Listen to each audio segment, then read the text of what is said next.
Every book begins with a voice. Every voice begins with a story. Every story grows powerful when it is shared. Literature grows deeper when it is experienced, discussed, and lived together. Literature doesn't stay confined to pages. It moves into cinema, into music, into journalism, into advertising, and now into social posts and podcasts, taking new forms every single day. For over a century, the Hindu has remained committed to nurturing art, culture, and literature, giving voices not just a platform, but a lasting legacy. In 2011, Lit for Life was born, conceived and nurtured by the Hindu, a festival that broke the box for literature, where ideas matter more than the glitz, where conversations linger beyond the applause, where literature is a catalyst for thought, debate, and discovery. A full-fledged festival of ideas, growing every year. By bringing readers closer to writers, not across barricades, but across tables and workshops. Not in hurried sessions, but in immersive, intimate engagement that leave you changed when you walk out. It's where cultures meet, where questions sharpen, where conversations stretch our world wider. Year after year, the sharpest minds from India and the world have gathered here to challenge, provoke, unlearn, and rethink. We move beyond cities. We take literature where audiences live, learn, question. And now, in its 13th edition, it returns sharper, broader, more alive than ever. With richer panels, bolder voices, and conversations that go deeper. The Hindu Lit for Life 2026. Join us. Let's celebrate every ounce of literature, everywhere.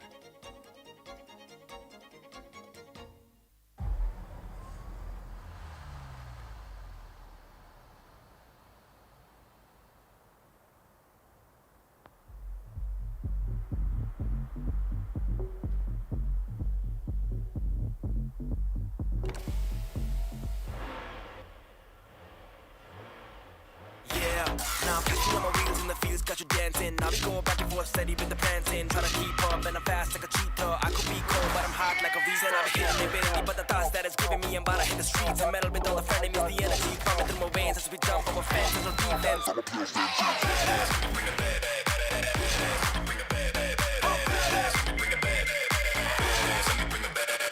Badass, let me bring that back. High for the shots and I'm ready for the comeback. You were never on that, you were never been there. Watch me as I drift and I poof in the thin net.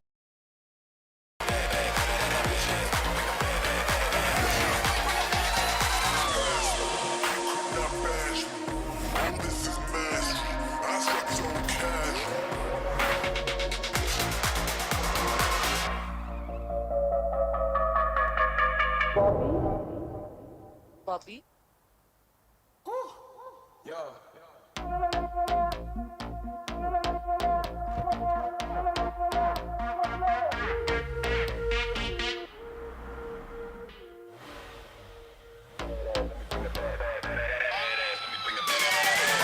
Everything's new except the attitude. The all-new Seltos. Badass forever. Kia. Movement that inspires. Imagine a place where your curiosity is celebrated, your dreams are nurtured, and your potential is limitless. A place where learning is more than just a classroom experience. It's an adventure, a journey, and a transformation. With world-class facilities and a team of visionary experts, we craft thinkers, leaders, and change makers for the world.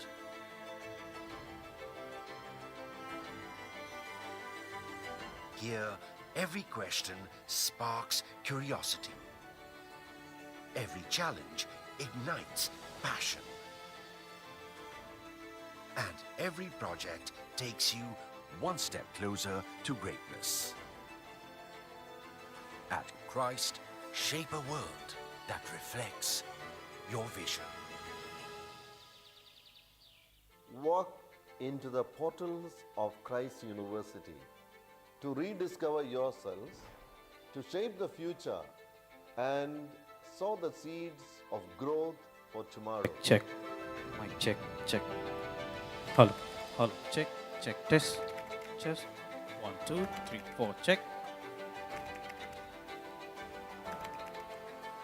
This is our journey together to create a meaningful impact in the society. This is where your journey begins, but never ends. Build connections that go beyond classrooms. Share stories that inspire.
lived together.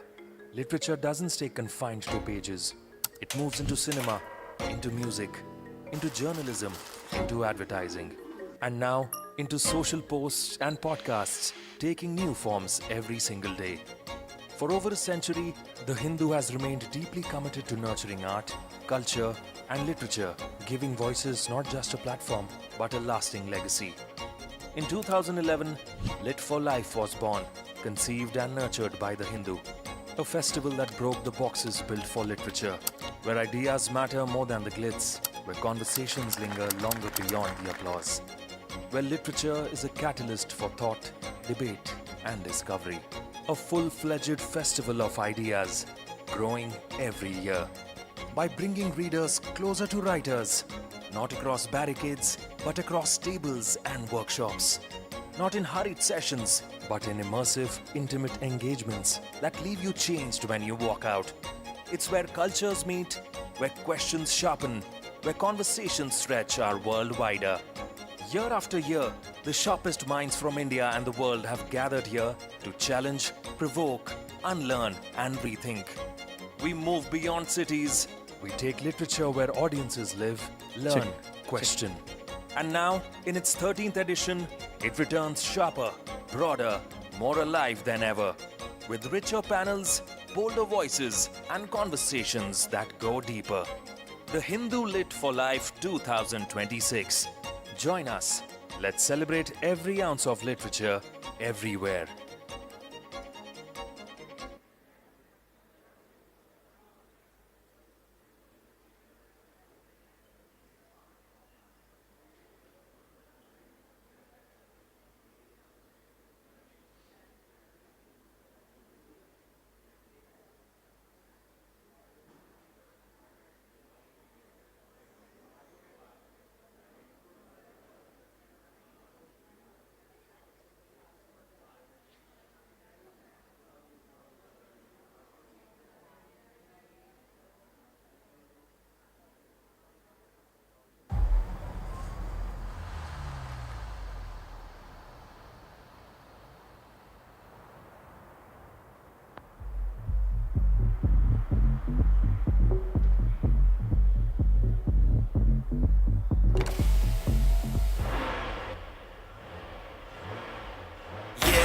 Now I'm catching all my wheels in the fields, got you dancing. Now we go back and forth, steady with the prancing. Trying to keep up and I'm fast like a cheetah. I could be cold, but I'm hot like a Visa. I've been hitting it bitterly, but the thoughts that it's giving me, I'm about to hit the streets and metal with all the frenemies. The energy coming through my veins as we jump over fences or defense.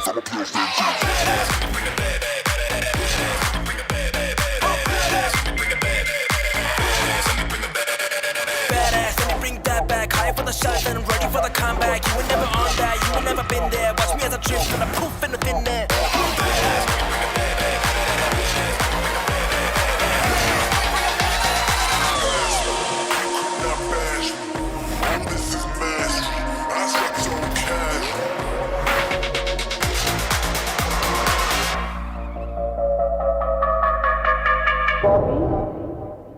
Bobby?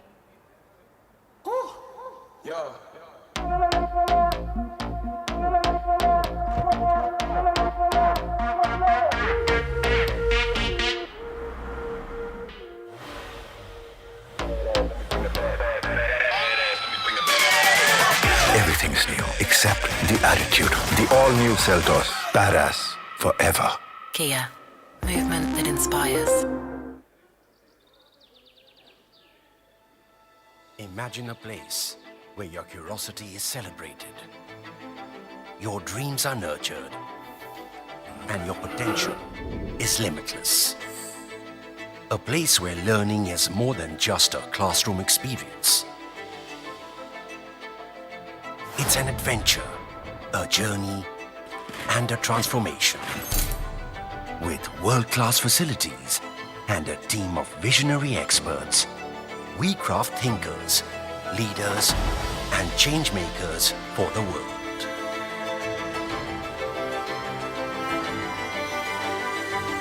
Here, every question sparks curiosity. Every challenge ignites passion. And every project takes you one step closer to greatness. At Christ, shape a world that reflects your vision. Walk into the portals of Christ University to rediscover yourselves, to shape the future, and sow the seeds of growth for tomorrow.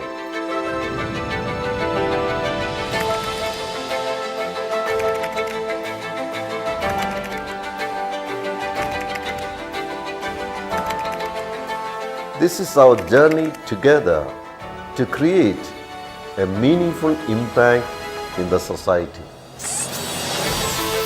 This is where your journey begins, but never ends. Build connections that go beyond classrooms. Share stories that inspire and memories that last. Learn lessons that shape you for a lifetime.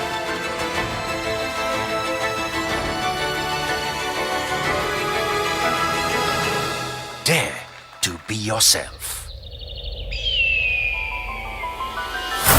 Christ is more than academics. Here, we celebrate life.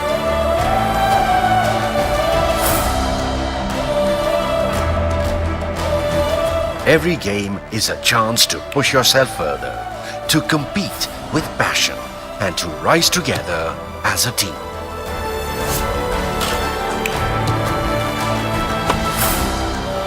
It's the vibrant campus life that helps you grow, connect, and prepare for the future.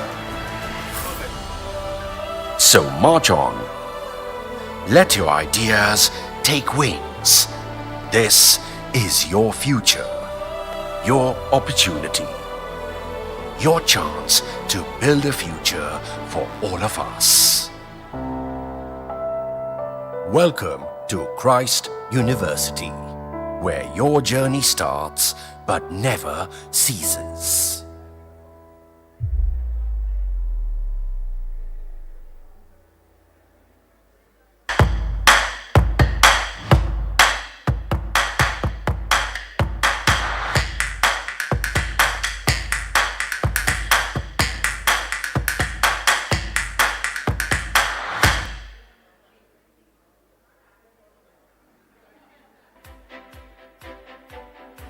Every time I say I'm pursuing BTech at NMIT, it's always followed by everyone asking, what's it like?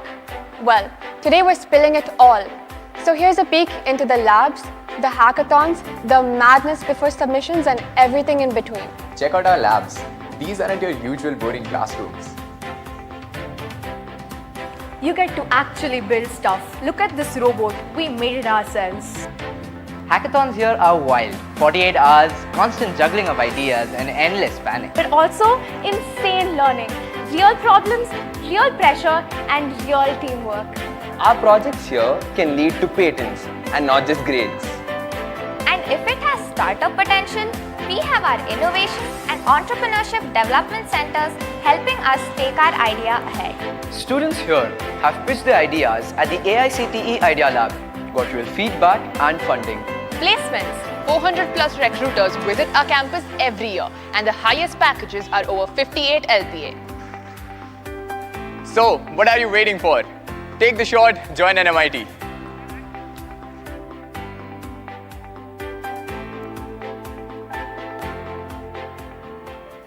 Alright, see you. Okay, see ya. My wife thinks I don't know what she did. My husband thinks I can't see him. She can do things behind my back? Is it? He thinks his secret is a secret. You know what I know? I know too. Yes, I know the sacrifices she made. For our dream home, Yes, he has ladies and silently gentlemen, worked hard. Very we hard. will be beginning in a few minutes now. Yes, ladies and gentlemen, we will be beginning in a few minutes now. A small housekeeping update. Please ensure your mobile phones are on silent mode. And we request you to kindly please remain seated during the sessions as far as possible. So I request all of you to kindly please Make yourselves comfortable, be seated. We will be beginning in a few minutes. I also request you to kindly please ensure that your mobile phones are on silent mode. Thank you so much.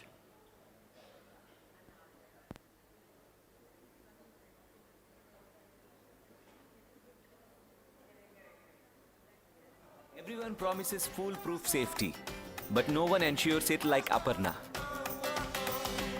Everyone promises good quality, but Aparna delivers. We went searching for happiness everywhere, but found it only at Aparna.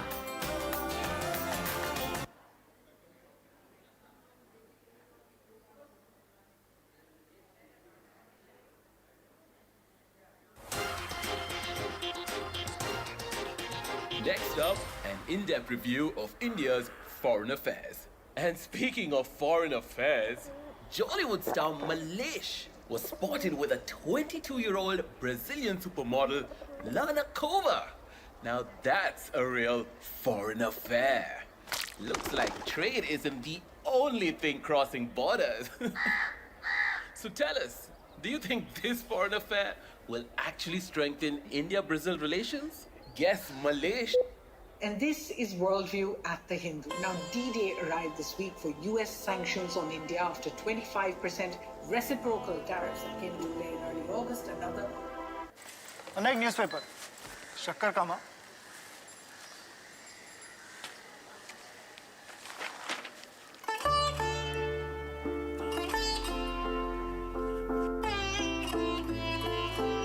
Dinner ചാപ്പിടില്ല ബ്രേക്ക്ഫാസ്റ്റും ചാപ്പിടില്ല നോക്കിക്കോ എന്താ ചെയ്യേണ്ടതെന്ന്. Why are you being difficult? Read the newspaper.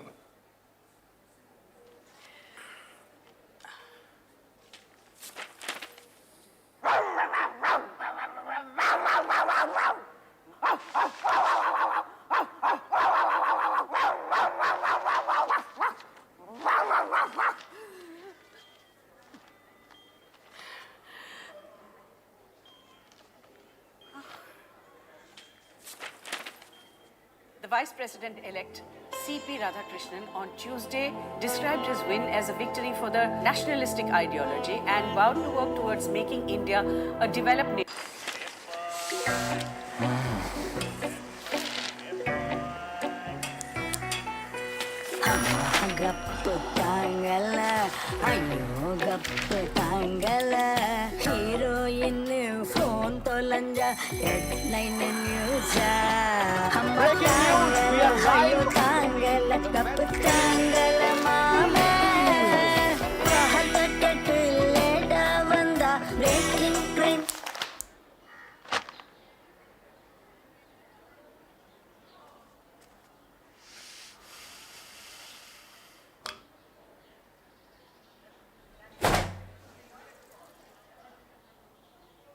Every book begins with a voice.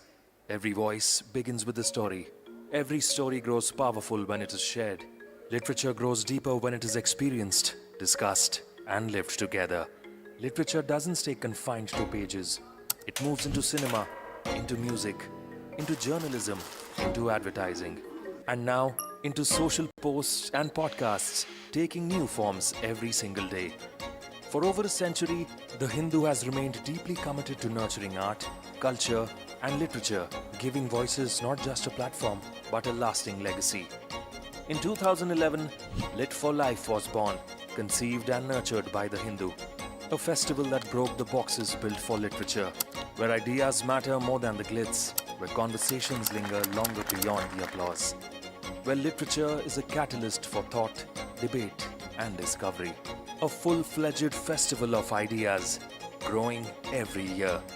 By bringing readers closer to writers, not across barricades, but across tables and workshops. Not in hurried sessions, but in immersive, intimate engagements that leave you changed when you walk out. It's where cultures meet, where questions sharpen, where conversations stretch our world wider. Year after year, the sharpest minds from India and the world have gathered here to challenge, provoke, unlearn, and rethink. We move beyond cities. We take literature where audiences live, learn, question. And now, in its 13th edition, it returns sharper, broader, more alive than ever. With richer panels, bolder voices, and conversations that go deeper. The Hindu Lit for Life 2026. Join us. Let's celebrate every ounce of literature everywhere.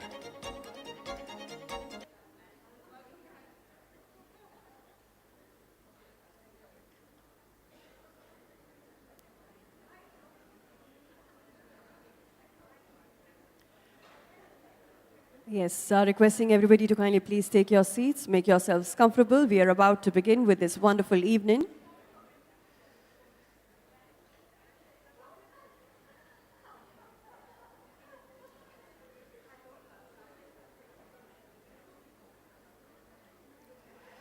A very warm welcome to each and every one of you to the Hindu Lit for Life Dialogue, Hyderabad. This is an evening dedicated to celebrating literature, ideas, and spirited dialogue. Today, we have gathered some of the most brilliant minds in the fields of literature, politics, and culture to discuss and debate themes that resonate deeply with us. We are privileged to host this event along with the all-new Kia Seltos, our presenting partner, and in association with Christ University and Nitte Meenakshi Institute of Technology. Associate partners are Akshaya Kalpa and Aparna Constructions. Bookstore partner is Crossword. Let us embark on this literary journey with curiosity and enthusiasm. We have 3 powerful sessions lined up featuring authors, experts, and thought leaders. So let's begin. It's now my privilege to invite on stage Mr. Suresh Balakrishna, Chief Revenue Officer, the Hindu Group, to deliver the welcome address. Ladies and gentlemen, please put your hands together for Mr. Suresh Balakrishna.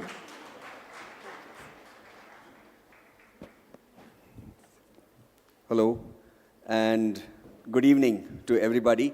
It's my pleasure and privilege to welcome all of you all to the Hindu Lit for Life Dialogue 2025 here in this culturally rich and, going by the crowd, intellectually active city of Hyderabad.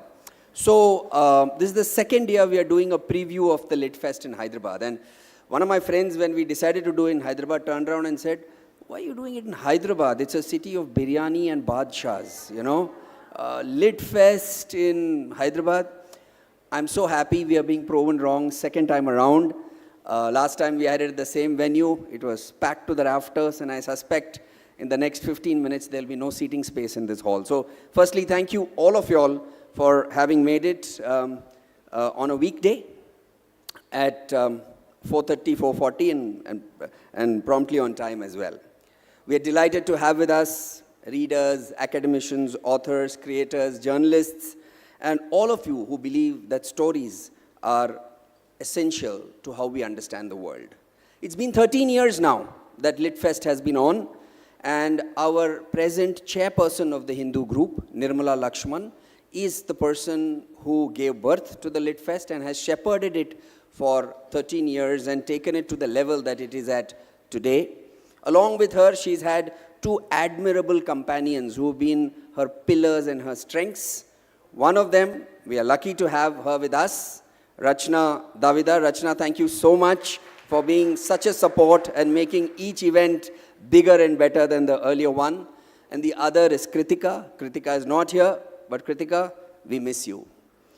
And this, we believe that literature is not just a form of art, but a living, breathing force that shapes culture, sparks debate, and deepens our sense of community.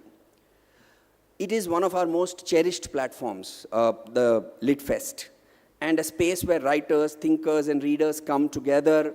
They reflect, they debate, sometimes they argue, but most of the time, I think they have lots of fun at the LitFest. This year's theme, Love Every Bit of Lit, reminds us that literature is everywhere, right? Whether it's journalism, whether it's books, whether it's advertising, whether it's cinema, and as we saw on the AV, now social media, podcasts, YouTube stories, it's there everywhere, and even in the stories that we exchange. Today we have 3 fabulous sessions that you're going to be witnessing, and I'm super excited about all 3 of them. The first one is History as Battlefield, the Past in India's Present. And it's Manu Pillai, the fabulous historian, in conversation with Nandini Nair. And why do I say fabulous historian? Because I witnessed it last year at the Lit Fest in Chennai. He was speaking at the pavilion. It was packed to the rafters. I remember I had to organize some 50 or 60 extra chairs midway through his session. And after this session, Manu's here, I'm not exactly sure, but I knew it took him close to 2.5 to 3 hours to finish signing the books because of the serpentine line that was there. So that's his popularity and also his understanding of history. He's not going to talk so much about his book today. He is going to talk about curious present-day takes on the past, and he's also going to share some unusual stories from history for us. The second story, or the second session, is about Saida, who is in UP and leaves UP after the Babri Masjid demolition and moves to Delhi. And as a woman in a minority community, her struggles in urban living, her victories, her smiles. Her one is highly interesting. So I was standing just outside, 5 minutes ago, I was standing at the Crossword bookstore and just looking at the books, making sure I got the titles right, on my, and a guy walks up and he says, he looks at this book, which is on the 3rd session, and he says, मियाँ हमसे एक नहीं संभलता, ये polyamory के बारे में बात करने वाली है, so I just looked over, and the last session is going to be Sailing with Many Loves, Journeys with Polyamory in India, bold but nuanced, and a take on modern relationships and how polyamory exists in India, and also about what it means to live a responsible polyamorous life. Super interesting topic, and we'll be interested in knowing how that works. And we are grateful to all our speakers for having come here and given us our time. But nothing would have been possible without our partners and our sponsors. For the 2nd year in a row, Kia Seltos is our title sponsor. And if you are ever thinking of buying a car, it's a lovely car, please consider it. There, that's my plug for my sponsor. In association partner is Christ University and Nitte Meenakshi Institute of Technology. Somebody from Hyderabad, our associate partner Aparna Constructions. Thank you so much, sir, for supporting the Hyderabad leg. Akshay Kalpa Organic. Bookstore partner for the 2nd year running, Crossword. Venue partner, the lovely ITC Kakatia. Lovely room, and please stay back because post all the 3 sessions, there is high tea, and nobody wants to miss the snacks from ITC, I promise you. Your curiosity and engagement are what make Lit for Life vibrant. So thank you, interact with them. After every session, there'll be a Q&A, stand up and ask questions. That's what makes it even more interesting. But remember, the big festival, the Lit for Life, is happening in Chennai on 17th and 18th of January. So please be there. Please take a flight. No, don't take a flight. Take a train and come to Chennai for those 2 days for an immersive experience. Some of the authors will be there as well. Immerse yourself. You're obviously very interested. This crowd is very interested. So come and immerse yourself in Chennai. To settle down, ladies and gentlemen, and enjoy the conversation unfold this evening. Once again, welcome to the Hindu Lit for Life Dialogue 2025, where we love every bit of lit. Thank you once again. Thank you so much, Mr. Suresh. I must tell you that you have the most powerful name when it comes to Telangana, that is Balakrishna. So Mr. Suresh Balakrishna there, ladies and gentlemen, thank you for setting the context for the evening. We now begin with our first conversation of the evening, titled History as Battlefield, the Past in India's Present, a topical and compelling exploration of how the past continues to shape our understanding of the present. Please join me in welcoming Manu Pillai in conversation with Nandini Nair. A huge round of applause, ladies and gentlemen, as they take their seats on stage. Thank you.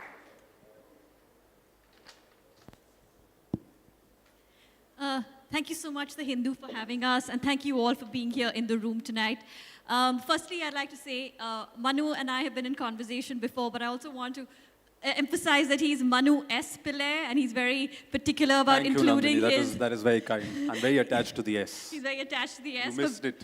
For very valid reasons. So it's a privilege and honor to be in conversation with Manu S. Pillai. At the start, Manu had made very clear that he did not want to talk about his book, and I think there are very few authors like that. But that's because his book has been sort of doing the rounds for a year, and he's probably done hundreds of conversations. And he was like, we have to talk about something else.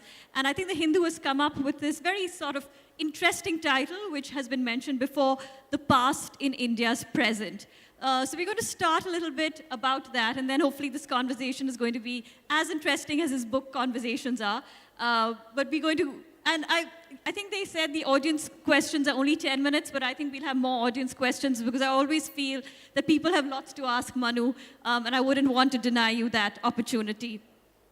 Thanks, Manu. So let's start with, the topic is the battlefield of history and the past in India's present. The past, as we know, is always contested, right? And as a historian, you know that it's as much about omissions as inclusions. So what of the past is present in today's present? I think if you looked at The Hindu a couple of days ago, you would have seen that there was a big debate in Parliament on Vande Mataram. The song turns 150 years this year, I think. And it's quite remarkable that 150 years later, in Parliament, they were having a big showdown, which was about, frankly, about everything but the song. But the whole pivot was around the song, right?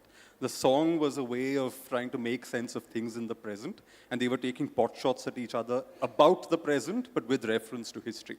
So history in that sense is never, ever actually dead. The past is always present over us, and as I often say, it exists in the smallest of things, in the clothes we choose to wear, in the hairstyles that we choose to have.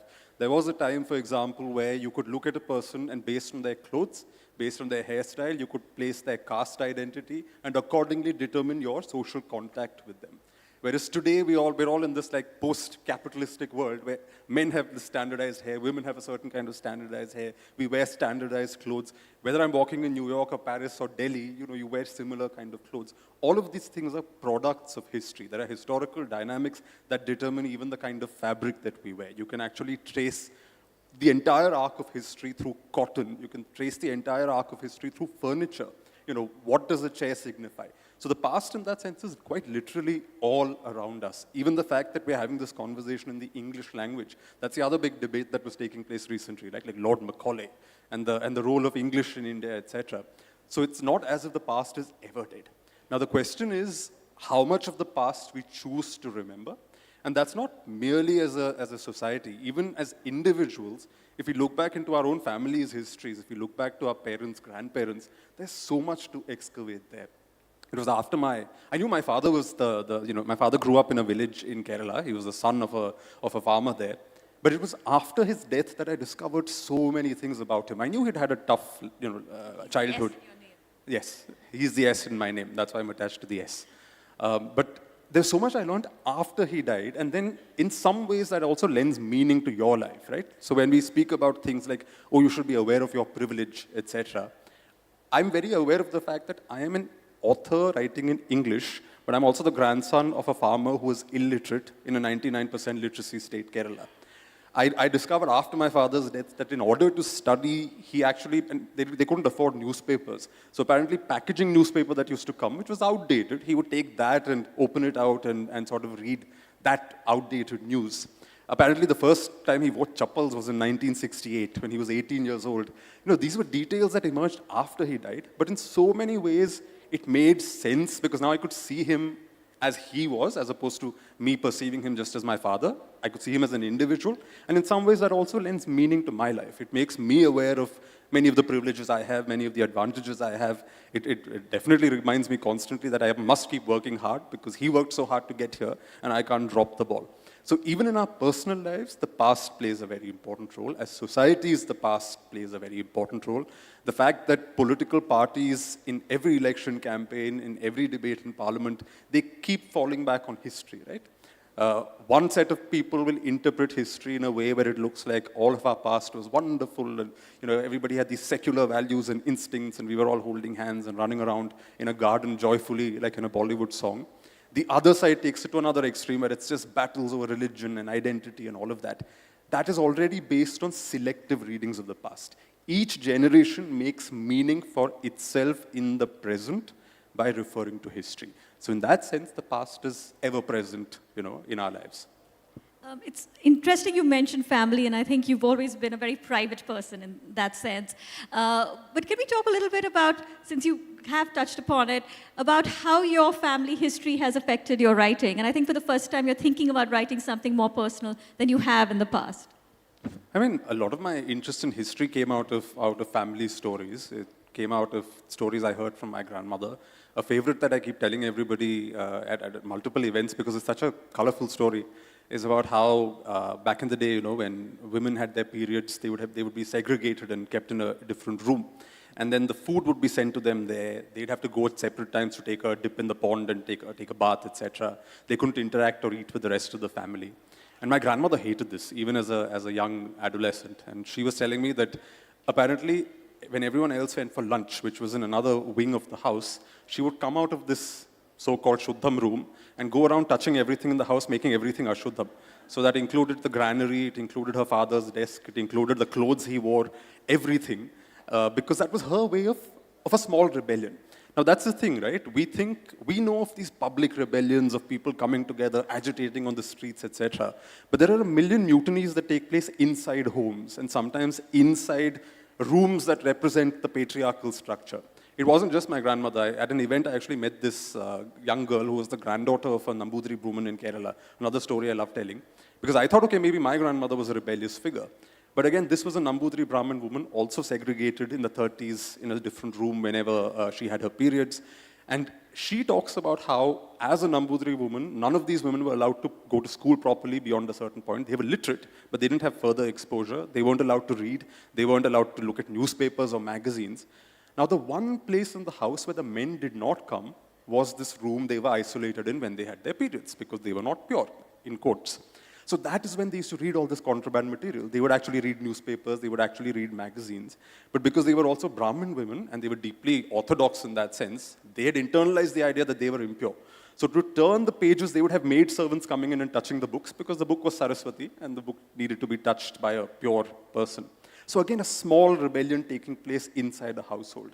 These kind of family anecdotes, I think, lend a lot of texture and emotional value to history, because history is not merely disembodied dates, and it's not merely about 5 kings and 3 battles. It really is about human experience, and therefore that emotional texture of history is extremely important if you actually want to have a full understanding of the past. Even now, when most of us on social media, get into these quarrels on social media about the past, and was Nehru good or was Nehru bad, and this and that, many people are arguing from an emotional perspective. Because although we do study history as a discipline where we're objective and we try to be even-handed, etc., history also, as I said earlier, lends meaning to people. It lends meaning to communities. Communities draw their sense of self by selective interpretations of history. So it's very nice for me to go and say, oh, but objectively speaking, these aspects of your narrative don't add up. But to those communities, it may sometimes feel like their sense of self is being attacked, which is an emotional response, right? So you can never really divorce that emotional side from history, which is also what makes it, frankly, extremely fascinating. That ultimately it's about human beings and individuals, and not, as I said, about disembodied statistics and broad arcs alone. As a historian writing today, what are some of the small rebellions you are waging on the page? I mean, forget small rebellions. Since we aren't discussing my latest book, because Nandini, we ourselves have done 2 discussions on that book. She tried to woo me to do 1 more, and I said no. And failed. I failed, yes. But the point is, when that book came out, it astonished me that even though I wasn't even actively trying to, have any kind of rebellion in the book, I was just trying to make a certain argument, make a certain point. The fact that my publishers thought that they needed to send the manuscript to a lawyer before the book was even published was quite revealing to me, which is that, you write about religion and nationalism in 2025 in India, and the first thought your publisher has is, oops, we need to get in a lawyer to read this before we can be sure that it can be carried safely. I mean, to be fair though, they didn't impose anything on me. I was able to keep everything in the manuscript, which I suppose is my way of saying, to hell with it. I think sometimes you do need to stick your neck out, and even if there's a slight risk that you'll get stoned in all the wrong ways by certain people, you just I guess have it's your way of going ashuddham, ashuddham. A little bit, maybe, Right. yeah. Also, I think in the stories you choose to tell, right? Of course, everybody has their interests in history, but there are stories you can choose to tell. There are stories that appeal to you, and a lot of that comes from a personal place. I think, for me, power dynamics are something I'm very interested in. It could be on the plane of gender, it could be on the plane of caste, it could be on any country, it could be on the plane of politics. But it's very interesting to me how people subvert power, because we were having there's this big national debate going on around English. It's quite remarkable, right? Like, English comes in as a foreign language, and the people who brought it here, the British, they had certain calculations when they were promoting English. As far back as the 1780s, we actually have this one English officer in Tanjore who's urging a missionary to set up an English school, because he says that, look, we're dependent on all these dubashas. Dubashas were these interpreters. And he says it will be better if these natives knew English, because then we'd be able to communicate directly without need for all of these middlemen.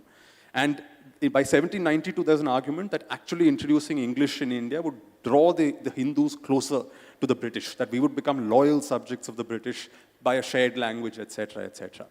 Except that by the middle of the 19th century, Indians don't just learn English, we appropriate it for our own purposes. The very first critique of British colonialism, among the earliest ones, happens in the 1840s, from a young boy in his early 20s called Bhaskar Pandurang. And he actually writes 6 letters to the Bombay Gazette in the English language, in an English newspaper, excoriating the British Raj, excoriating colonialism, saying that this is racist, it is economically, this is plunder, it is not something we are enjoying at all, and you guys have no business being in this country. So you use English and you weaponize it, something the colonizer brings it with one agenda, but you seize it and appropriate it and use it for something completely different. When the very first Indian National Congress met in 1885, if you look at the circular that they sent out to all the wannabe delegates, they said that all the delegates must speak the English language, because frankly, somebody coming from Tamil Nadu, somebody coming in from Baluchistan, there were others coming in from Kerala, Bengal, they couldn't have spoken to each other were it not for English. And this conundrum continues all the way, right? Gandhiji is very damning about English. He's in Hind Swaraj, he says that it's shameful that we have to depend on English, and India can't be dependent on English, except he's writing this in English in an English book. Nehru is also equally damning. Nehru says it's humiliating for us as a nation to have English as an official language. But at the same time, he also says that we also can't not do with it. Like, you do need English in practical terms. So I think we're always up against a lot of these accidents of history, a lot of these conundrums from the past. And I think we're still fighting them. We're still trying to figure these things out. That's just, again, how the way, this is how things flow. You mentioned, sort of these battles that we've been having over English. And I was recently watching your YouTube videos. And those of you who haven't seen it, it's basically, I think 2 are out right now. Or there are many more. Oh, the documentary? The documentary. Yeah, there are 2 episodes. Yeah, the 2 episodes. So it's basically Manu delving into different aspects of Kerala culture. So one is about Calicut and the mosque, and the other is about the chendha, the drums. And there is a lot of Malayalam in those videos. And as a non-Malayalam speaker, I was surprised. I was like, how come there isn't a translation to it? So I'm trying to understand your sort of straddling these 2 worlds. You are, of course, an English historian, English language historian writing in India, but you also have these very strong cultural roots, and you've written a lot about Kerala. So just about those 2. That was a conscious choice, because I thought, I'm going in, like the gentleman I interviewed as a Chenda performer. Chenda is the temple drums that we play in Kerala. He's a Malayali. He lives and works there. It's a living tradition that he practices. It would be very strange for me, because I can speak Malayalam. So it's very strange for me to go there and then inflict English on him and expect him to tell his story in a language that he may not be entirely comfortable with. Whereas in Malayalam, it's actually my Malayalam that's relatively imperfect compared to his. But I could see that would bring him out properly in terms of telling his story and all of that. So I think although the documentary, the introduction, the sort of segues, the voiceovers, they're all in English, the meat of it is in Malayalam with subtitles, because I think viewers should also make a little bit of an effort. And this is maybe my way of also contributing to preserving all of our languages, right? I don't write in Malayalam. I write in English. That is what comes to me naturally. That's where I have my flair. But at the same time, as somebody who's a Malayali, I do feel that, you need to do your bit to keep that going. And I think it's also more natural to speak. It's very contextual, right? I wouldn't start talking to you in Malayalam, although technically, you are of Kerala origin. That would put you in an awkward place. So I think here English makes a lot of sense.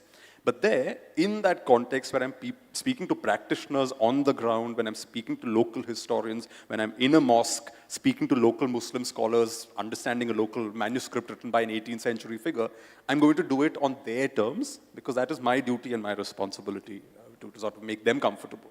But do you also have a sense that you have a different place in Kerala, in the eyes of Kerala compared to, let's say, in Delhi? Because I think you mentioned about how there were 2-hour queue for him, but in Kerala, you're like a celebrity. There are girls running down the beach to say hello. Good Lord. I've seen that. I'm not exaggerating. So maybe we can talk just a little bit about that. Do you think that you have a different persona in Kerala compared to if you're just walking down a street in Delhi or Bombay? I think this is a little bit to do with how writing operates as a profession or something you do these days. There was a time where, say, 20, 30, 40 years ago, when my mother or my grandmother, etc., were reading, where you didn't really see the author that much. It was very rarely that you'd see a newspaper profile on an author. And that would also be, maybe a small little snippet somewhere. There wouldn't be major profiles. Maybe a few magazines in Bombay, etc., like the Illustrated Weekly would do something. But on the whole, I don't think authors were front and center. It was the book that you had written, that is what reached the audience, and the author was this slightly mysterious figure behind the scenes, and you didn't really know much about the author. Which is why so many people often say that you meet the author and then you're very seriously disappointed because they weren't at all what you imagined them to be. That still happens. But the point is, I think today, we live in an age where there is much more exposure, there's social media, people are not just interested in the book. I think the author also has to come out and present the book. Like the events like this is about the author being able to communicate the idea. Now the point is also, I think, the fact that I cannot frankly, I do a lot of research, whatever I've published my book, but the frank truth is I don't think everybody is going to sit and read a 600-page book. I'm still very interested in telling the story. I'm still interested in communicating what I've researched and understood to an audience. So I have to now tick all those boxes. I have to go publish the book. I have to go do 20,000 events. I have to appear at these lit fests. I have to sometimes run away from Nandini because she wants to rope me into one more conversation. You have to do all of these things because I think that's just how the way the world operates now. You have to be on YouTube and Instagram and all of those things. Although in my case, Instagram is my silly place, so please don't go there for literature. But I think the crux of what you're asking in terms of Kerala and why people there are so interested, etc. Firstly, it's a state that really reads. If you go to a Kerala Literature Festival on the beach in Kozhikode, a large chunk, about 80% of the audience is young kids who've come from small towns, Tirur, Chenganur, the places that are not on our English-speaking map at all. Yet they're very committed readers. They want to be part of this. People sit in a bus and travel 3-4 hours to come and attend this literature festival. These are often kids who can't afford some of the books there. My latest book is priced at 999 rupees. A lot of these small town kids really can't afford a price like that. So for them, the only opportunity to see an author and understand what they've written about is at a literature festival like this. And because it's a reading audience and because I think I've done a bunch of events there, people like me. That's essentially what's happened there. It's interesting how you say that, your sort of modus operandi is you want to tell people these stories because these stories are interesting. And I think that really comes out in your work, and it just reminded me of what Tom Holland said, and he mentioned about, to him, history is comedy, and by that he just meant it is an account of horrors, and it cannot be used as a moral lesson. And he was writing about Christianity, and for him that was sort of an important distinction to make. And you've written about Hinduism. Now I want to talk a little bit about that because I think in your work the gruesome details are there and the human personalities are there, just about maybe the comedic aspect of history that is often lost and why it's important to sort of focus on that. Since we're sitting in Hyderabad, I'll tell you a story about a Telugu lady. When I was doing my research on this latest book, Gods, Guns and Missionaries, there's a section on Hindu nationalism. The book is not about Hindu nationalism, but obviously Hindu nationalism is a part of the modern Hindu identity, so there's a chapter. And in that chapter, I speak about Dayananda Saraswati and the making of the Arya Samaj. So the Arya Samaj emerges in the 19th century. Dayananda Saraswati is very unhappy because the story goes that he sees a little mouse it's Shivaratri, so he's keeping vigil all night. His father and all obviously doze off, but the young teenage boy is very committed to keep his eyes open. And somewhere in the middle of the night, he sees a little mouse enter the sanctum of the deity and eat all the fruits kept there and the food kept there, etc. And he says, well, clearly this idol can't be God, because this God can't even protect himself from a rodent. And that sparks a question in Dayananda Saraswati, and the rest of his life is an effort to answer that question, saying what really is God and what really is Hinduism. Because he's convinced that temple worship and puja and idols are not the legitimate article. He wants to find the legitimate article. So he's traveling, all of that. Ultimately, he decides that the Vedas, that very esoteric idea of a formless God, monotheism, these are the principles that he wants to go by, and he creates the Arya Samaj to popularize this. Now, what's interesting is he borrows the structure of the Arya Samaj from the Christian missionaries. Just as they send out missionaries to convert people to Christianity, he sends out volunteers from the Arya Samaj to reconvert people to Hinduism. He starts schools, he starts using the printing press to produce pamphlets, just as the missionaries are doing. So it's this very interesting combination of old tradition and new technologies and new strategies, including strategies followed by his so-called rivals in the field. And he creates the Arya Samaj, and there's this whole revolution. They set up schools, they have these Shuddhi movements, and Shuddhi is basically getting people back into the Hindu fold. So you see all these wonderful, interesting statistics. 8,000 people brought back into the Hindu fold in Kashmir. In Rajasthan, several other thousand people brought back to Hinduism. Except in the 1940s, there's this fascinating story of a Telugu lady who uses this Shuddhi for her advantage in a very different way, which poor Dayananda Saraswati probably never foresaw.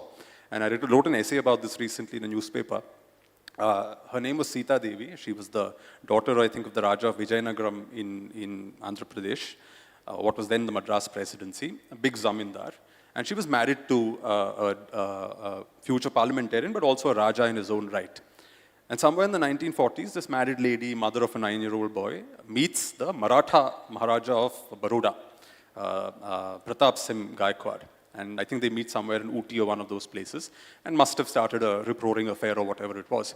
And at some point they decide, okay, this is it, we really want to get married. Now, Pratap Singh has one problem on his side, which is that his grandfather had declared monogamy the norm in Baroda. So, and he was already married, so he couldn't take a separate wife. So he justified it saying, actually the law applies to my subjects, not to me, and so I can marry a second wife. So that's how he justifies the action. But Sita Devi, this Telugu princess, married lady, she obviously doesn't have such an exit, because Hinduism in those days, or Hindu law in those days, didn't offer the alternative of divorce to married women. So she has to do something. So the first thing she does is she flies to Bombay, and in Bombay she goes to the Qazi of the city, and she gets herself converted to Islam. So she becomes Begum Scheherazade. And she sends her husband a letter. And this is all in the archives. It's wonderful to read this kind of naughty material, where she says, I have now decided to become a Muslim, and I'm convinced that you must also follow me in this path, so I invite you to also convert. Now, her husband is a Hindu prince of a small little zamindari here. And he says, look, I'm not converting. And he knows what this is all about. He knows this isn't about religious conviction. So he says, no, thank you, bye-bye. At which point she says, she goes to court, and in Madras now, and she says, look, I've converted, my husband refuses to convert, so you need to annul the marriage. So there's no divorce in Hinduism, but an annulment is obtained because the religions of the two partners are now different. That happens, I think, just around Christmas, around then in 1940 or 41, and it takes barely a day for her to essentially then go to the Arya Samaj and say, you guys have the Shuddhi ritual to reconvert people to Hinduism. So Sita Devi, who becomes Scheherazade, overnight now, after her so-called divorce comes through, reconverts and becomes once again Sita Devi. And now she goes to the Maharaja of Baroda and says, well, now I'm free to marry. And she ends up marrying the Maharaja of Baroda. So when you speak about comedy in history, it's interesting that the Arya Samaj created Shuddhi because they thought, other religions were taking away people from Hinduism. They wanted people to come back to the religion. It was about building a muscular Hindu identity, except it got used by a female they would never have expected for a completely nefarious transaction that, the British government, the Indian government after independence, they were all extremely scandalized by this. They refused to even call her Maharani Sita Devi after she got married to Baroda. Instead, they kept calling her Lady Sita Devi in a very strange compromise, saying, we can't, you're a wife, technically, but we won't call you Maharani, we'll call you Lady. The marriage obviously didn't last, but in the interim, Sita Devi managed to take a bunch of treasures out of the Baroda treasury to Europe and lived the rest of her days in great glory in Paris, selling off her ex-husband's diamonds, husband number 2. So these were things I don't think Dayananda Saraswati or Arya Samaj would have predicted when they thought, they were creating Shuddhi, but that is exactly the comedy in history. We have so many such things taking place throughout history where frankly, it really is comical. You sometimes sit in the archive and laugh at some of the things that people are doing in the name of tradition, etc., manipulating things to their own advantage. Can we talk a little bit about how history is sort of being weaponized today, right? Because it is such a heated debate. And I think the problem always arises when history is only one version, there's only one truth. And again, in your writing, I think you've made clear that all these figures have many shades to them, right? Whether it's Raja Ram Mohan Roy, or whether it is Savarkar, or whether it's Tilak, right? They all are many things. And none of them are absolutely great or absolutely vile, right? And I was listening to an interview with Janaki Barclay, and she said this about how truth is above my pay grade. And I found that a very poignant thing to say as a historian. And maybe we can just expand on that. And is that something you agree with? And how do you understand the truths today as a historian? I think those are very wise words, because it really is true that historians are not in the business of the truth. Because the frank truth is we were not there when these things happened. When Sita Devi did her Shuddhi, I wasn't there. But the point is we have those letters and we have those documents. And based on the material that's available, I'm able to infer the sequence of events, right? There may be small changes here and there. God knows, maybe she genuinely did feel for, 5 days that she wanted to be a Muslim, and she genuinely felt conviction. But I'm basing my inference based on what happened, that, hold on, this was a bit nefarious. It wasn't an actual case of religious conviction. So historians are always interpreting the past. And the analogy I often give is, you've got, say, 20 dots, and you're trying to connect the dots in a reasonable, intelligent, well thought of manner. And the thing is, not everybody will connect the dots in the same way. Sometimes you connect the dots in a certain way because you might be ideologically predisposed to think a certain way. Sometimes male historians will connect dots in a way that they completely eclipse the existence of females. And you sometimes have the same evidence perceived by female historians who are able to unearth a whole bunch of insights from it that male historians completely missed for decades, because the male historians were not even looking at it through that lens. So you have that kind of issue that arises. So no historian can claim that they have found the absolute truth. Even when I write a book, I'm making an argument, I'm making a point, I'm offering a certain set of conclusions based on my understanding and analysis of the existing evidence. Tomorrow there may be more evidence that comes into the picture. That may alter your conclusion. That may revise a lot of things that you may not have thought of. Not a very pleasant experience for anyone. Hasn't happened to me yet, but it could happen. You never know.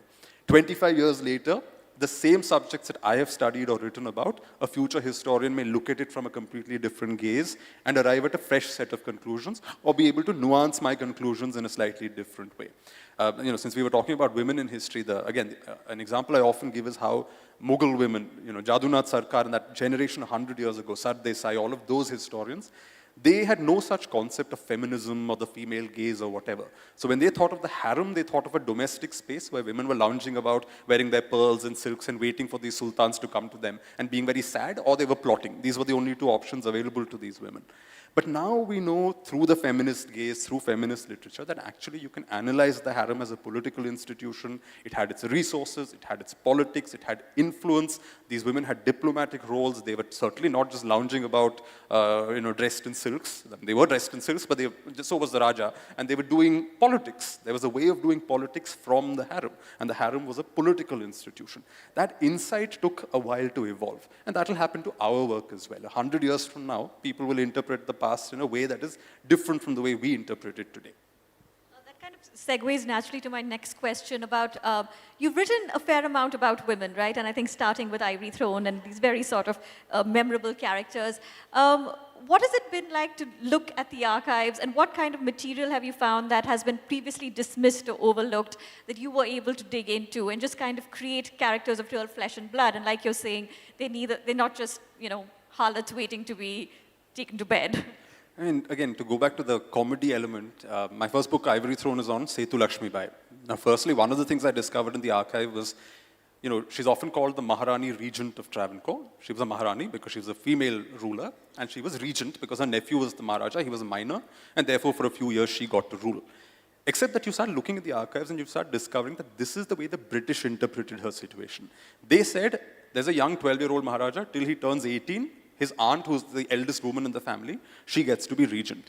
But if you look at it from this local perspective, it's different because Kerala was matrilineal, like these royal families, families like mine, etc. We were matrilineal. So you belong to your mother's side of the family. Even the Maharaja becomes Maharaja not because his father is a Maharaja, but because his mother is a Maharani. You inherit everything through your mother. The father is an absolute non-entity. In this situation, in the absence of an adult male, the eldest woman wields power in her own right. So in local documents, she wasn't Maharani Setu Lakshmi Bai, she was Setu Lakshmi Bai Maharaja. That is because she occupied the throne for those 6 years, she occupied the place of the Maharaja. The government was run in her name, salutes were fired for her. She was the center of attention within the state.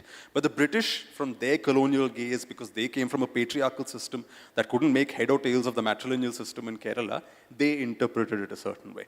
Then you find comical situations. Her big rival, Setu Lakshmi Bai's rival, was the junior Maharani of Travancore. And at one point, the junior Maharani was having some domestic squabble with her husband. As I said, these husbands had no status in families like ours. The Rani's husband couldn't sit in the Rani's presence in public. He couldn't take the Rani's name. He had to call his wife, Your Highness. At feasts in the palace, the Rani got 4 types of payasam. Her husband got 2.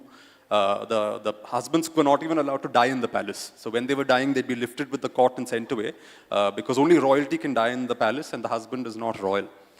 When they went out for drives, the Rani would sit in the big, the Humber or the Rolls Royce in front, or a big carriage with 4 or 6 horses or whatever, and the husband had to follow in a different carriage behind because sitting next to the wife in the same carriage signaled equality, and he was not her equal. So, Setu Parvati Bai, the junior Maharani, she was having some issues with her husband. And so she got the palace doctor on board and basically tried to say that he was a lunatic, that he had gone mad, he was insane, and tried to essentially get rid of him that way. And her sister, who was the ruling regent at the time, Setu Lakshmi Bai, very confusing names, but they're essentially sisters, senior and junior Maharani. Setu Lakshmi Bai obviously doesn't want to become a cat's paw in this domestic squabble between the two. So she says, you guys figure this out, but I'm pretty sure nobody's a lunatic here. But then she does this thing where the doctor who went and called the junior Maharani's husband a lunatic and gave her a medical certificate saying he's insane, primarily because the husband was objecting to some affair the junior Maharani supposedly was having and all of that. So he gave a certificate saying this husband, the husband is insane. And the senior Maharani said, well, since you're such an expert on insane people and lunatics, let me make you head of the lunatic asylum. And she transfers this man and makes him head of the lunatic asylum in Trivandrum. This is comedy, I thought. At the same time, there's also dramatic arcs that come out in this narrative. This woman, Setu Lakshmi Bai, at the age of 6, she was installed as Maharani of Travancore. And it's not, what we see today on TV and stuff. People had this weird reverence for royalty in those days. Royalty was something that came out on state occasions in palanquins and with elephants and all of that. And people looked to her like a living goddess. So from the age of 6, even her father would call her Highness. He would not call her by name. From the age of 6, every time she came down from the first floor to the ground floor, the household guards would bow to her, not 6 times, not 8 times, but exactly 7 times. That was the protocol. That's how she grew up. Anytime she wanted to take a walk in the garden, 16 people would go with her, somebody holding a parasol, household guards, all her maid servants, etc., etc. That's how she lived. And then you follow the life story and see that she ruled, then she lost power, she was harassed, independence comes. Kerala then has a communist government that comes to power, and then the communist flag is raised on her palace. And ultimately, at the age of 61 or 62, she decides, look, I'm done with this. I'm just going to go live in peace somewhere else. And she leaves, this woman who was a living goddess from the age of 6, and whose name was Her Highness Shri Padmanabha Sevini, Vanchidharma Vardhini, Rajarajeshwari, Maharani Puradam Tirunal Setu Lakshmi Bai, Artingal Mutha Tamburan, companion of the most imperial order of the Crown of India. That was her full title. She becomes simply Srimati Setu Lakshmi Bai, moves to Bangalore and lives a completely ordinary life and dies in Bangalore in 1985 as just any other grandmother and is cremated in the Wilson Garden Electric Crematorium, again like any other person who's passed away. No gun salutes, no state, no police escort, none of that. And you see this dramatic arc of history, and you see this dramatic arc where a person had power and status and wealth and all of those things, and slowly starts seeing all of these things vanish, adapts with grace, gives up all of that, and then becomes a complete non-entity. it teaches you something also about us as human beings, right? Like so much that we take for granted may not be here a few years down the line. I mean, yesterday she was a queen with 15 titles. Here she is in 1985 dying as just Setu Lakshmi Bai, who because of socialism and the laws in India wasn't even allowed to own a house of her own. I mean, her bungalow was so long in length that after the Urban Land Ceiling Act came in Bangalore, she had to chop it into pieces. So her kitchen section went to one granddaughter, the front wing went to another granddaughter, and the middle wing went to a third granddaughter. That's how even her house had to be divided up. And that also gives you a sense of that human element of history. So I think those kind of things spring out of the archives a lot, and especially with the stories of women, because women's stories are in general neglected and marginalized. So when you uncover some of these stories, it makes for fascinating reading. It's just, when the odds are stacked against you, despite that the way these women managed to shine, despite that the way they managed to hold on to power, I know this is a very long-winded answer, but I'll give you one more slightly naughty historical detail. There were these, the British had this habit of annexing princely states in the 19th century if there were no heirs, no male heirs to these families. And typically what used to happen is if a Raja died and he didn't have a surviving male heir, the British would sweep in and say, look, we're taking over the state. Now the Ranis in multiple states came up with a very interesting strategy to counter this. So much so that by the late 19th century, you have a British official on the record complaining that every time one of these Rajas dies without an heir, suddenly his Ranis become pregnant. And they tell the British that Raja has died, but we are pregnant. So till the child is born, you can't interfere in the state. And it sounds like it's a bit of hanky-panky, but the frank truth is, it's politics. The only resource available to these women, the British will not allow them to rule directly. It is their womb. It is the capacity to produce the next heir. So don't ask questions as to where the next heir is coming from, but so long as they're able to produce a male heir, that guy is going to take 18 years to grow up. For those 18 years, the British will try to control the state, but these Ranis also have agency. They also have a way of controlling that state. In Baroda, we had a lady called Jamna Bai in the early 1870s. She grew up in a small village, not very rich, the daughter of a local headman, but she had pristine, old Maratha aristocratic blood.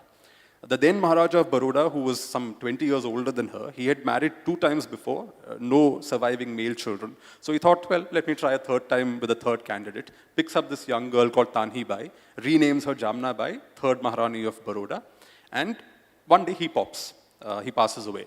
And again, Jamna Bai declares that she's pregnant. Now this creates a problem because there's the British, there is the dead husband's brother, because the brother feels that he should now succeed, because his brother died without an heir. And then there's Jamna Bai saying, hold on, I'm pregnant, I've got a baby in my womb. And this becomes this huge dynamic between the Rani and the brother-in-law, where the brother-in-law is trying to poison her by injecting her wood apples with poison. She realizes that he's trying to poison her, so she starts cooking her own food. Princess learning to cook is quite an event. Starts sleeping with a dog tied to her bed, etc. And does this very unusual thing that when she's actually approaching the date of delivery, she moves into the house of the British resident, because that's the only place where she feels she and the baby will be safe. And she gives birth, but she gives birth to a baby girl. And at that point, the brother-in-law goes around showering gold coins throughout Baroda, saying, I finally won, and I'm going to take over the state. Does he succeed? No, he doesn't, because what Jamna Bai does next is, she doesn't stay in Baroda. With all the jewels that her late husband gave her, she exports herself to Pune. Pune in those days is where all the Marathi politicians are, the press, etc. is. And she starts using her jewelry, much like Sita Devi took the jewelry from Baroda and went off to Europe and lived well. Jamna Bai of Baroda in Pune uses her jewelry, liquidates it into cash, and starts bribing people. She bribes the press to start writing articles about her brother-in-law against him. She starts bribing officials in the British resident's office to keep whispering bad things about the Maharaja into the British resident's ears. So this Maharani, who's not really educated, but is sharp as the best kind of politician you'll find, she manipulates the British using her financial resources, she manipulates the press, and she ultimately creates a really bad impression about her brother-in-law. To be fair, he was a bit of a rotten egg, so it wasn't that difficult. But she finally, 5 years later, manages to get him embroiled in this big scandal and all of that, and he's kicked off the throne. And when he's kicked off the throne, someone else has to succeed. So the British go back to Jamna Bai and say, Jamna Bai, please come back, you need to adopt a male heir. And then she decides, there are actually 2-3 other claimants who could come to power. She and the British both agree that if we choose one of these 28-year-old boys, we won't be able to control them. Both the British and she want to control whoever the next Maharaja is. So together they decide to adopt a 12-year-old boy who's illiterate, living in a farm, some distant relative living in Nasik, pick him up from the farm and install him on the throne of Baroda. And he goes on to become the famous Sayaji Rao Gaikwad III of Baroda, very, very talented ruler, very anti-British and all that. But he was adopted by Jamnabai because she intended to rule through him. So you see her using her domestic power, you see her using her jewelry, you see her using her body in terms of what she can do in terms of producing the next heir. All of the weapons she had at her disposal as a woman, she uses masterfully and ultimately corners a share of power for herself. And I think it's astonishing to find stories like this. It has an element of that's funny, it has an element that's quite dramatic, but frankly, it's again about human resilience and how much human beings are capable of if given a shot at power. Enough time for questions, but what you're saying just reminds me of the next session, which is Saida X, and it's about a remarkable woman, and it's all about her resilience, right? Just someone who under the most sort of trying circumstances tries to make a life for her own. So I think it's a perfect segue. But let's have some audience questions. Oh, great, I can already see hands going up. The first gentleman right in the front, please. Do we have a mic? The lady at the back in a red kurta.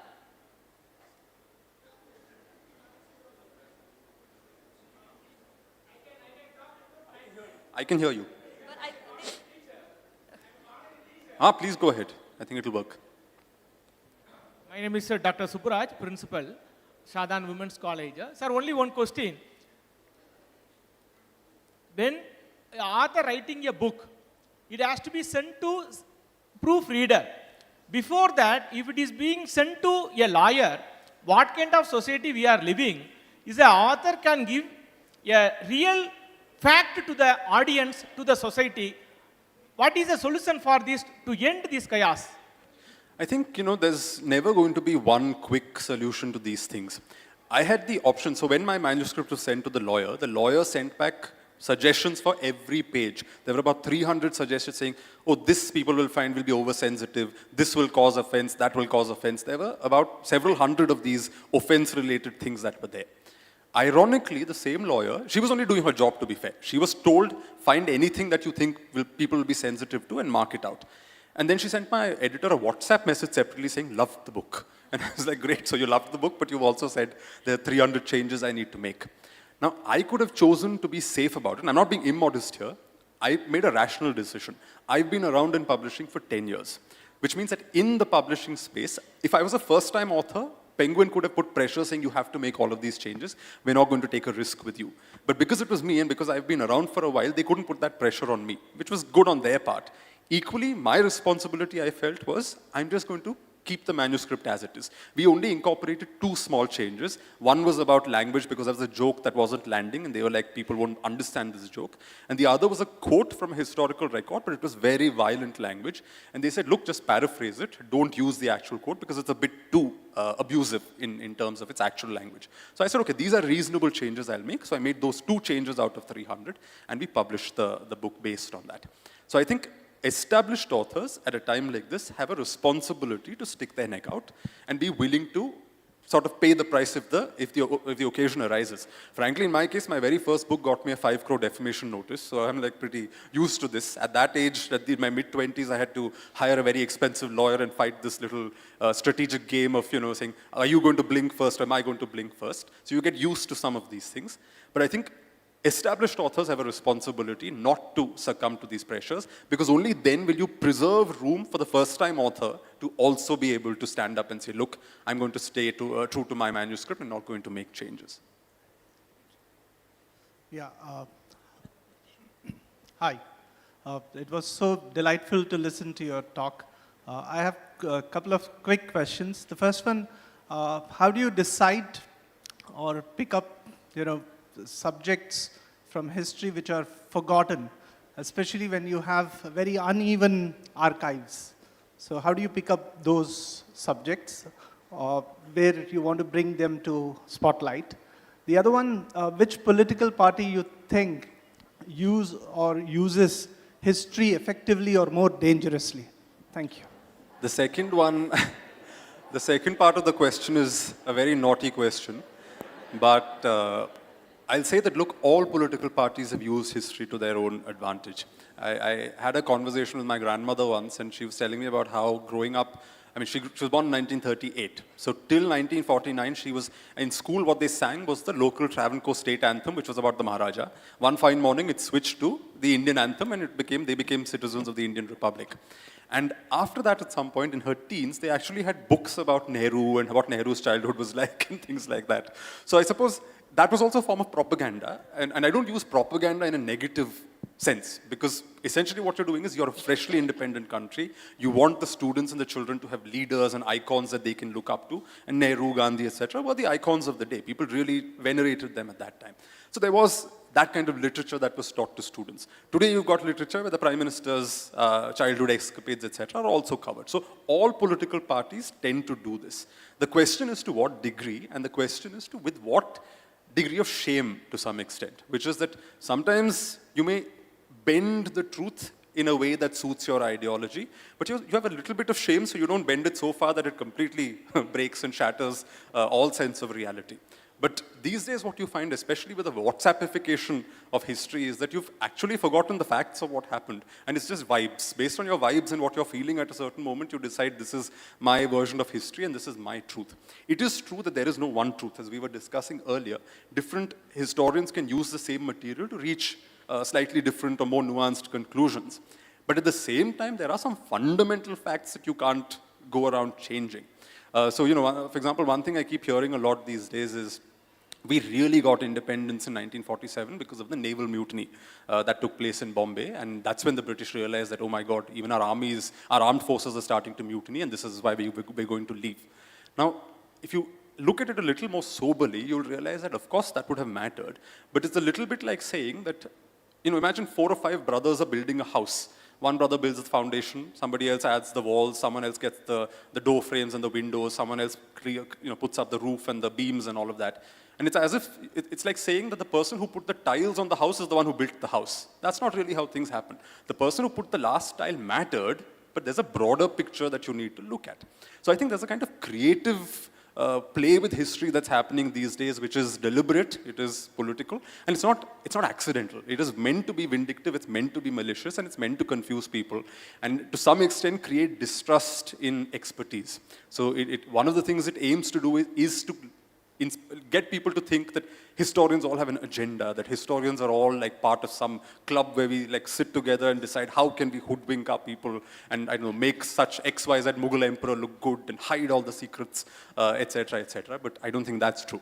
So I think, I'm not going to directly say which party, etc., but I think you can infer that much. Yeah, hello here. Do we have time for one more, I think? Yeah. In your nice words here, history as a field, history as a battlefield, past, India, present. I just want to ask you, in some ways, are we going again to the past, you know, just like a vicious or whatever I call it, vicious or a virtuous path, cycle path, past in India's past, maybe, because especially after the last few years, in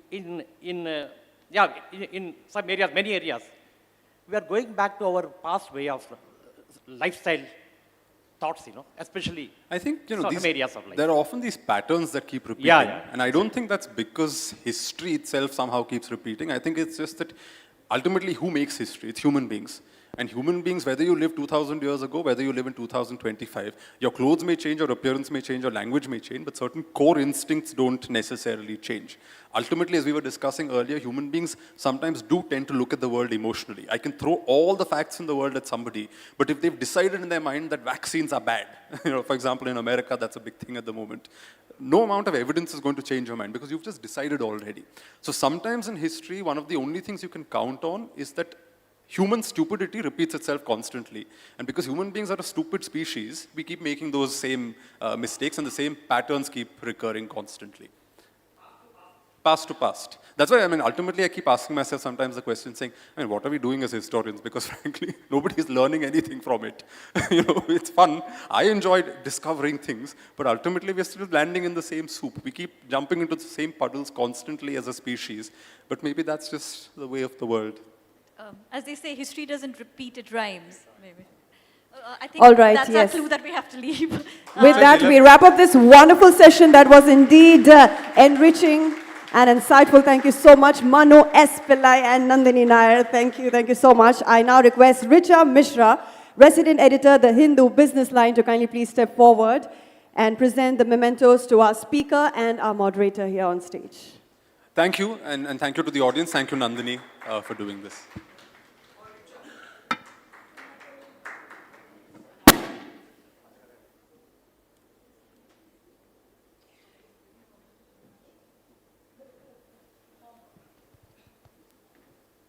Also, ladies and gentlemen, just an update that the books are being sold outside in the foyer area, and the book signing session will happen towards the end of the evening, the end of the event. So please stay put. Do not leave the hall. Be seated, because towards the end of the evening, we'll also be having high tea. And yes, the book signing session will be happening later once we are done with all the sessions. Yes, a group photo opportunity.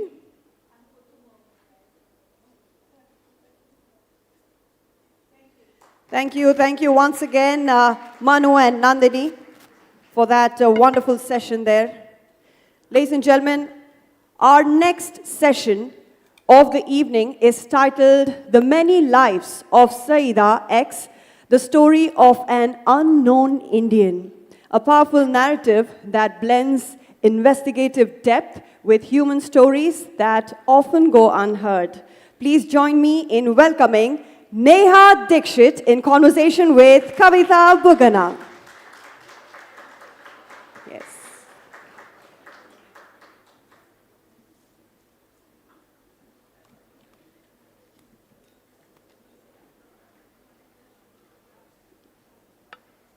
All right, I hand it over to the moderator, Ms. Neha. Thank you.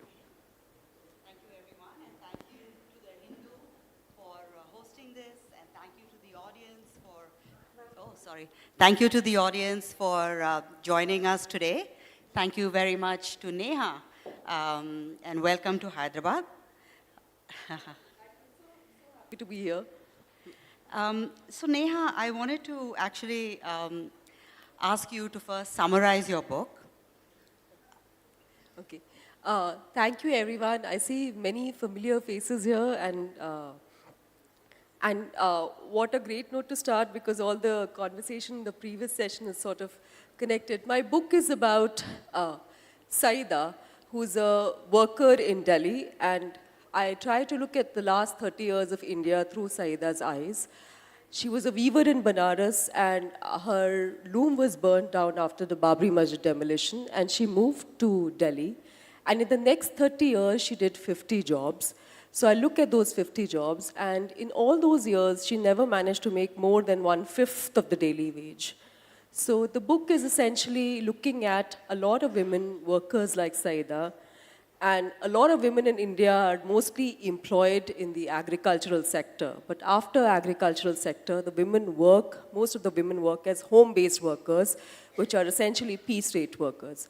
So in the last 30 years, Saida has made cycle brake wires, helmet parts, pressure cooker parts, doorknobs, stitched footballs, packaged stationery, made election campaign material, festival goodies, and basically every possible thing that we use in our lives. So I look at intersections of labor, caste, gender, politics in the last 30 years, and how that has affected her life and the life of her children, Reshma, Shahzeb, and Salman. So that's essentially what the book is about. And all the things that you were talking about that she's been doing were in addition to being the sole breadwinner, taking care of the family, the house, and bearing those responsibilities as well. So I was wondering if you could I know I've been warned not to do reading, but I have a lot of confidence in the audience. I was wondering if you could read, because the subject that you deal with is so difficult, but somehow you manage to make the narrative so engaging and beautiful and not hopeless. So I really want the audience to get a taste, a flavor for how you do that. So before the session, we were having a discussion whether there should be a reading or not, and I'm a terrible person at this. But let me just give us 2 minutes, and I'm going to read 2 paragraphs. This is from the chapter Doorknob. And एक और आ गई आकाश नापने. One more has arrived to measure the sky. One more woman has come to measure the immeasurable. When Saida moved to Karawal Nagar, Roopmati said this about her. A few years later, Saida repeated this for Seema, who then said the same for Khushbu. No one remembers the source of this adage, but it continues to be said for every new migrant woman who joins the workforce in Karawal Nagar. Astronomers measure the sky in degrees, minutes, and seconds to confirm if a star has moved closer to the moon.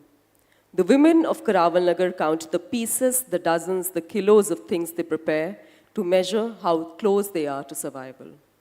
Things that are necessary for a common person's survival: food, snacks, spices, cosmetics, stationery, garments, toys, kitchen appliances, hardware, festival goodies, etc. Everything is made and packaged here by women on a per-piece basis. And I'm going to skip most of it. Over the next few months, Saida made wooden, metal, and plastic photo frames and was paid rupees 70 for 144 pieces. She then made door hangings, plastic flowers, etc. for rupees 60 for 144 pieces. She embroidered saris for rupees 5 per piece, finished and packaged school bags for rupees 60 for 144 pieces. Over time, she put together a toolbox which she fondly called her Jadu Ka Pitara. Reshma later started referring to her as her CV, the only comprehensive testament to the variety of jobs she had done for years. Thank you very much. That was quite lovely. The depth of reporting that you've done, that's evident in even this small excerpt that you read to us. You've said that you've done, 900 interviews, and the book took 9 years to write. And your background is actually as an investigative journalist. Can you tell us, first of all, how you came to this sort of long-form journalism and writing this kind of a book, and also what did that mean for you as a writer? Was it freeing? Was it difficult? What were the choices that you had to make? Actually, I want to start with the previous conversation where we were talking about, Manu was talking about legal reads. I think everything now that is written goes through a legal read. And when I joined journalism, we were all told that if you receive a defamation notice, it means it's a badge of honor. Now it's a different case that we all have. Like, I have 3 criminal cases for the last 9 years, and so many of us have, and that there's also like a badge of honor in some way. But the fact is that a lot of people ask me, because the cases I have against me is because of my reporting. And so a lot of people, after, this is my first book, and a lot of people ask me if there's any trouble, has there been any trouble? And I can say with some confidence there's no trouble because most people don't read books. So I am very liberated by the fact, and I'm very excited by this opportunity that I can write books and maybe there'll be no cases. So that's how it happens. Long-form journalism started because there's a bit of a story here. I was essentially working for an investigative magazine, and then I started working for a television news channel. And these are those moments when you realize what is it that you definitely don't want to do in your life. And so the news organization I was working for was bought by a large section of shares were bought by a big corporate house. And so the marketing team came and started telling us what to report on, and I was in the investigations team, and we were told that from now on our target audience is going to be the urban rich. And then the editor turned towards me and the investigations team and said, you guys stop doing these jhola wala bleeding heart stories, because the urban rich prototype is a 35-year-old techie sitting in Bangalore. So when he comes back home, he should switch to this news channel. And so, which is why the font and the contents of the bulletin, everything should be according to the liking of this male techie. And so, which is why the fire that you see on the screen during debates, apparently it's also for 35-year-old male techie. So this went on for a bit, and they also said, don't do these jhola wala malnutrition, farmer suicide type of stories, because at prime time, we are going to sell kitchen appliances and modular kitchens. So that's going to mess with the buying mood of the viewers, so which is why you can't really do these sad stories. And I was suggested that instead of doing these investigations, why don't you do an investigation on who are the rich kids racing fast cars in South Delhi? And I realized that I really don't have the skills to do such a fantastic investigation. So that was the time when I decided, okay, maybe I should go back to print. And this was still a time when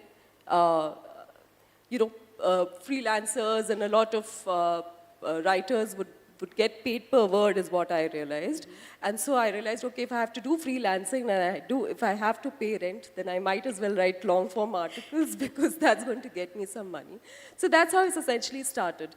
But coming back to your question about why it took 9 years and 900 interviews was also because a lot of that has to do with not me meeting deadlines. Let me just say that. But also the fact that initially when I met Saida, I had heard about this strike in 2009, which was essentially led by these women who clean almonds. So Saida and many other women workers in North India, every winters, they either clean almonds and walnuts. So they break the shell manually, because the whole seed that you eat, the whole almond seed that you get, you can only get that if someone manually breaks it. So all your North American almonds, the California almonds that we all eat, they all come to India, they are broken and by women manually, and then it is sent back. They package it and they send it back. So Saida and many other women do this work, and the joke about the women almond workers is that the women who start doing this work essentially learn how to eat with fork and spoon. And that is because when you break the almond with your fingers, your fingertips corrode and you can no longer eat food with your hand. So I had read about this and I started meeting Saida, and I also realized that a lot of reporting that I was doing around gender, which, after 2012 at least there was possibility of writing about gender-based violence, which earlier news organizations were very dismissive of. But even my reporting was very episodic, because I'd written about these women who had faced some sort of sexual violence in Muzaffarnagar riots in 2013.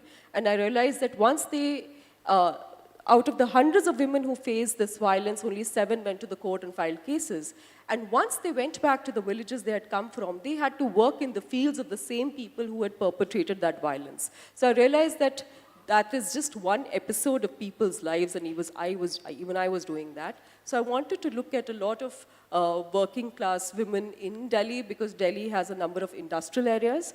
And that's when the book started, and that's how I started meeting Saida and many other women and started writing about it. Yeah. That's fantastic. And when you migrated to this form of writing, there's certain tenets of journalism, such as distance from the source, and those kind of things, and not bringing in things that are unexplained or sort of vibey, for example, ghosts and stuff. And there's also not influencing the subject too much. Were you able? How was it for you to transition from that sort of a distance to engaging for 9 years with one person and their family and their personal lives? See, thank you for that question. There are two things here. Of course, Saida was generous enough to allow me to be in a space, and her family was also initially skeptical. I've spoken about it earlier as well. For example, the fact that initially when I started meeting Saida, her daughter, Reshma, was always very distant in the way that, you want to keep a distance from your parents' friends. So it was always like, oh, I'm not going to talk to you. And then 2-3 years later, she said that, oh, you are in awe of my mother. Let me tell you how she's like and how sexist she is and how discriminatory she's been all through her life. So that also happened. And the fact that Saida kept talking. Initially, the book was also about Lalita. Lalita is another person in the book who's also an almond worker. And she was from the Musahar community in Bihar, extremely marginalized. And this was in the 90s when this Ranveer Sena upper caste militia would go and attack Lalita's community, and which is why she fled to Delhi. And so initially I was also speaking to Lalita and Saida. So the book was supposed to be about both of them. But with Saida, she continued to talk to me. And so that is why the book happened. But at the same time, what I want to say is that the thing about being a journalist writing long-form pieces and to be able to write a book, what really, at least excited me was the fact, like you mentioned, the ghosts. I remember once I had written a piece for a news organization where I met a person who had survived a mob lynching in Haryana. So he was accused of cow smuggling and he had survived this lynching, but he had lost his leg, so he had a prosthetic leg. And he was obviously depressed and couldn't hold on to a job. So in his village, the story was that he was possessed by a jinnari, which is a female jinn. And so I came back and I wrote the story and I filed the story. And the next day I see that the editor has cut out all those bits about the ghost and published it. And my response was that you've made like a Gulzar movie into a Govind Nihalani film. That's basically what has happened here. But the possibility of using these things in the book was fantastic. The fact that there is a section in the book where there's a person who's very important in the book. Her name is Nisha Radiowali. And she's called Radiowali because in the 70s, a lot of electronics industries were set up in Noida and many places around Delhi. And so Nisha, and they would particularly look for adolescent girls who had nimble fingers, who could make TV antenna and various instruments, and later on a lot of hardware. And so Nisha Radiowali started working there and later on moved to an area in Old Delhi, which is the Bhagirath Palace. It's called Bhagirath Palace, and now it's Asia's largest electronic and electrical market. And a lot of women workers like Nisha Radiowali used to live in Bhagirath Palace, but Bhagirath Palace was earlier the palace of Begum Samru, who was the only ruler, the Catholic ruler in India, and ruled many parts of Meerut and many Sardana and many other parts of North India. And the story, again, amongst all the women workers was that at night, Begum Samru's ghost comes dressed in all her silks and jewelry and roams around. And often the conversation was because a lot of women workers from the 70s and the 80s who started working in the electronics industry did not, because they remained the sole earning members of their family, a lot of them did not get the chance or the help, or if they wanted to get married, So they were also on the receiving end of those barbs of living as a single woman in Delhi. And so there were all these conversations that Nisha Radiowali shared with me about how Begum Samri could do that in those years, and now we are here and we have to listen to all this. So that, or the fact that Saida's daughter Reshma started working in a mall because she was very convinced that what my mother did, I'm not going to do that. And working in a mall is sort of cool and it's aspirational, and you are in an air-conditioned environment, and you get a uniform and you get shoes like men wear as a woman mall worker. So all those things were very interesting to her. And then she said that the third floor of the mall is kind of cooler than the other floors because there is a jinn called Priya who lives there, and jinns prefer to live in a cooler environment, which is why it's cooler. And so each time a woman mall worker had any problem or a situation, they would go and ask Priya on the third floor what to do. And sometimes Priya would advise them to use pepper spray on the men who were harassing them. So there are all these stories which definitely no news organization is going to let me publish as part of my report. So that was fantastic. Yeah. So after this encounter with ghosts, do you believe in ghosts?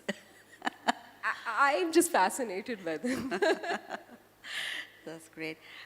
So coming to the world of Saida X, into her life, it struck me that there is absolutely no agency in her life. She has no agency. She has no expectations from her life, from her husband, from the government, but she doesn't lack hope. That to me was pretty amazing, and I just was wondering if you could talk a little bit about that. So in terms of agency, I do think that there is in very small ways, she is exercising agency. Okay. The fact that once her loom was burned down, she did try to hold on to various jobs. This was in the 90s when the markets opened up. This was also a time when power looms had started coming. So there are some figures that say that each power loom displays 30 hand looms. There are some various figures like that. So this was also that time, and the fact that there were sectarian tensions in the country, which every once in a while came back and reminded Saida and her family of her religion, even though she's not, she has various identities. Her identity is not just that of a Muslim woman, she's also a worker, and she's various other parts of her life that are relevant and sort of tell us about the last 30 years of India. One thing that is very important is the fact that, we look at, like in the earlier conversation also, we were talking about how people look at themselves in a certain way. Right. But I used to go and talk to a lot of women workers. Initially, I would ask them, do you work? And they would say, no, we don't work.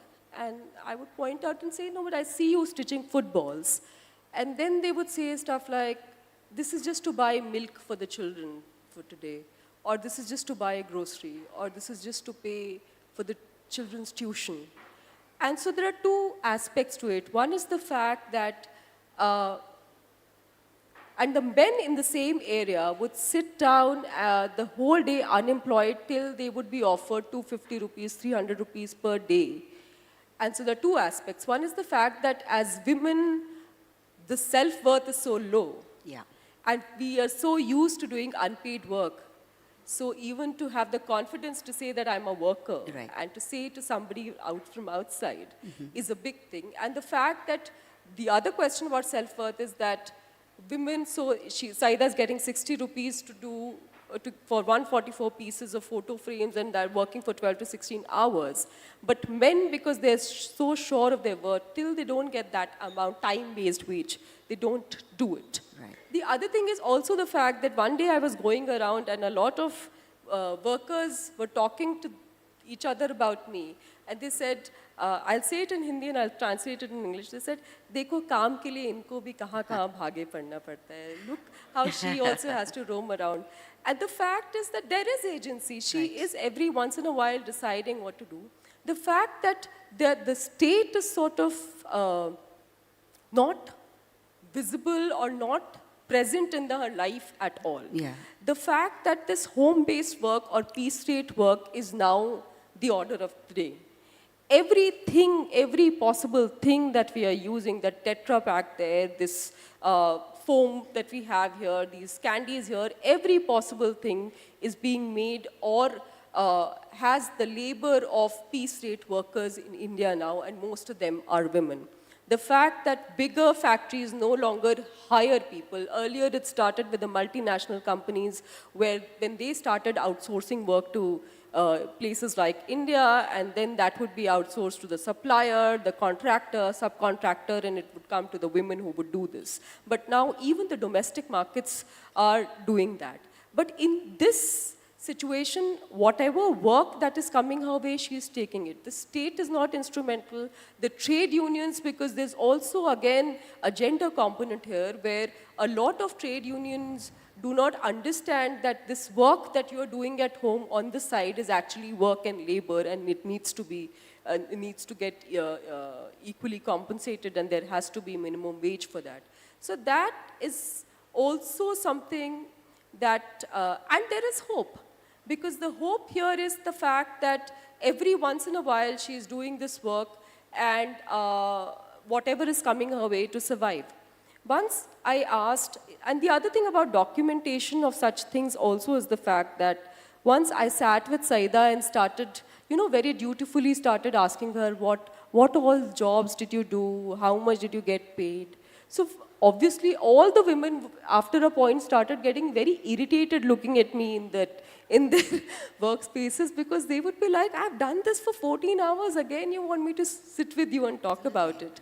And then I was trying to figure out how many jobs Saida had done and how much was she paid. And she turned around and said that, are you ever going to ask a construction worker how many houses has she or have they made those houses? What are the addresses? What were they paid? What was the year? And that's never going to happen. The other bit also was what was interesting to me as a journalist, or what I was documenting, was not really interesting to Saida.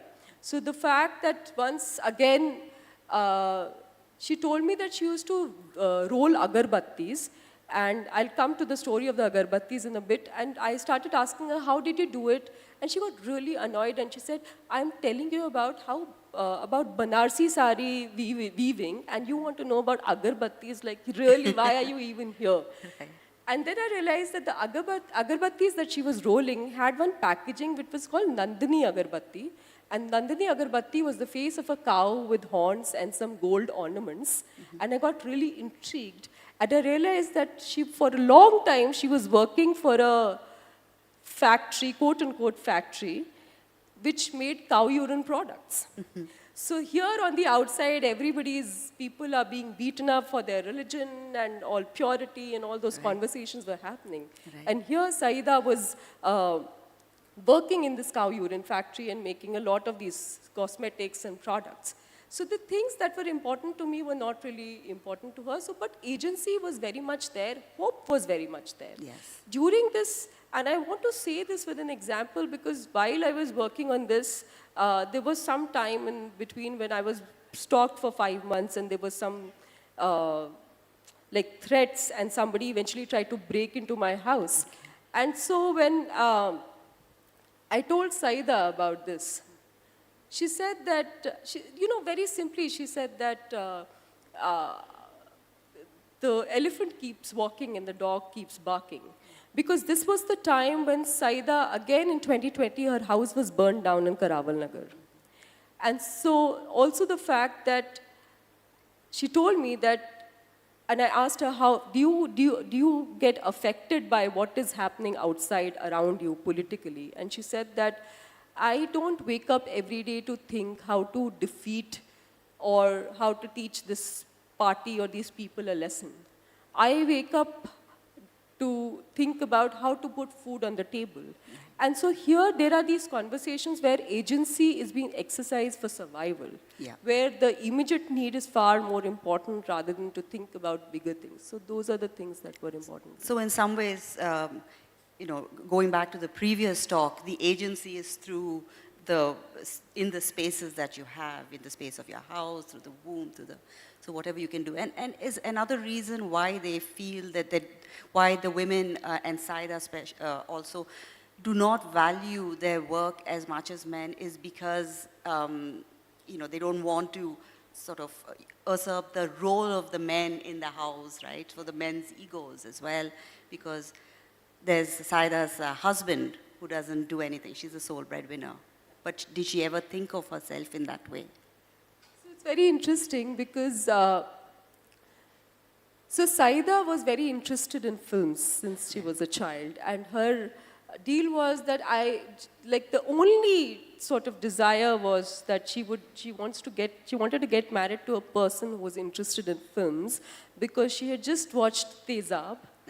And she wanted to, with Madhuri Dixit and Ek Do Teen and Anil Kapoor, and so she was really interested in that. And she managed to find this guy, Akmal, who also was interested in films. And he also fashioned himself in his hairstyle after Amitabh Bachchan and all of that. So that's how they got together. And Akmal was called a manmoji, which is whimsical, basically. And Saida also says that he was whimsical and something which women are not allowed to be. Women can't be manmoji. And so, but Akmal was this specialized Banarsi weaver, a master weaver, to the point that he would only weave a few pieces every year, very expensive pieces, and he would so particular that he would even dye the thread himself. And when the Babri Masjid demolition happened, he was picked up by the police, he was detained for several months, he was beaten up, and after he came back, he could not hold on to any job, and which is why they decided to move to Delhi. They had to move to Lucknow. They wanted to go to Lucknow, but the TT said that the tickets are available for Delhi, so why don't you go to Delhi? That's how they came to Delhi.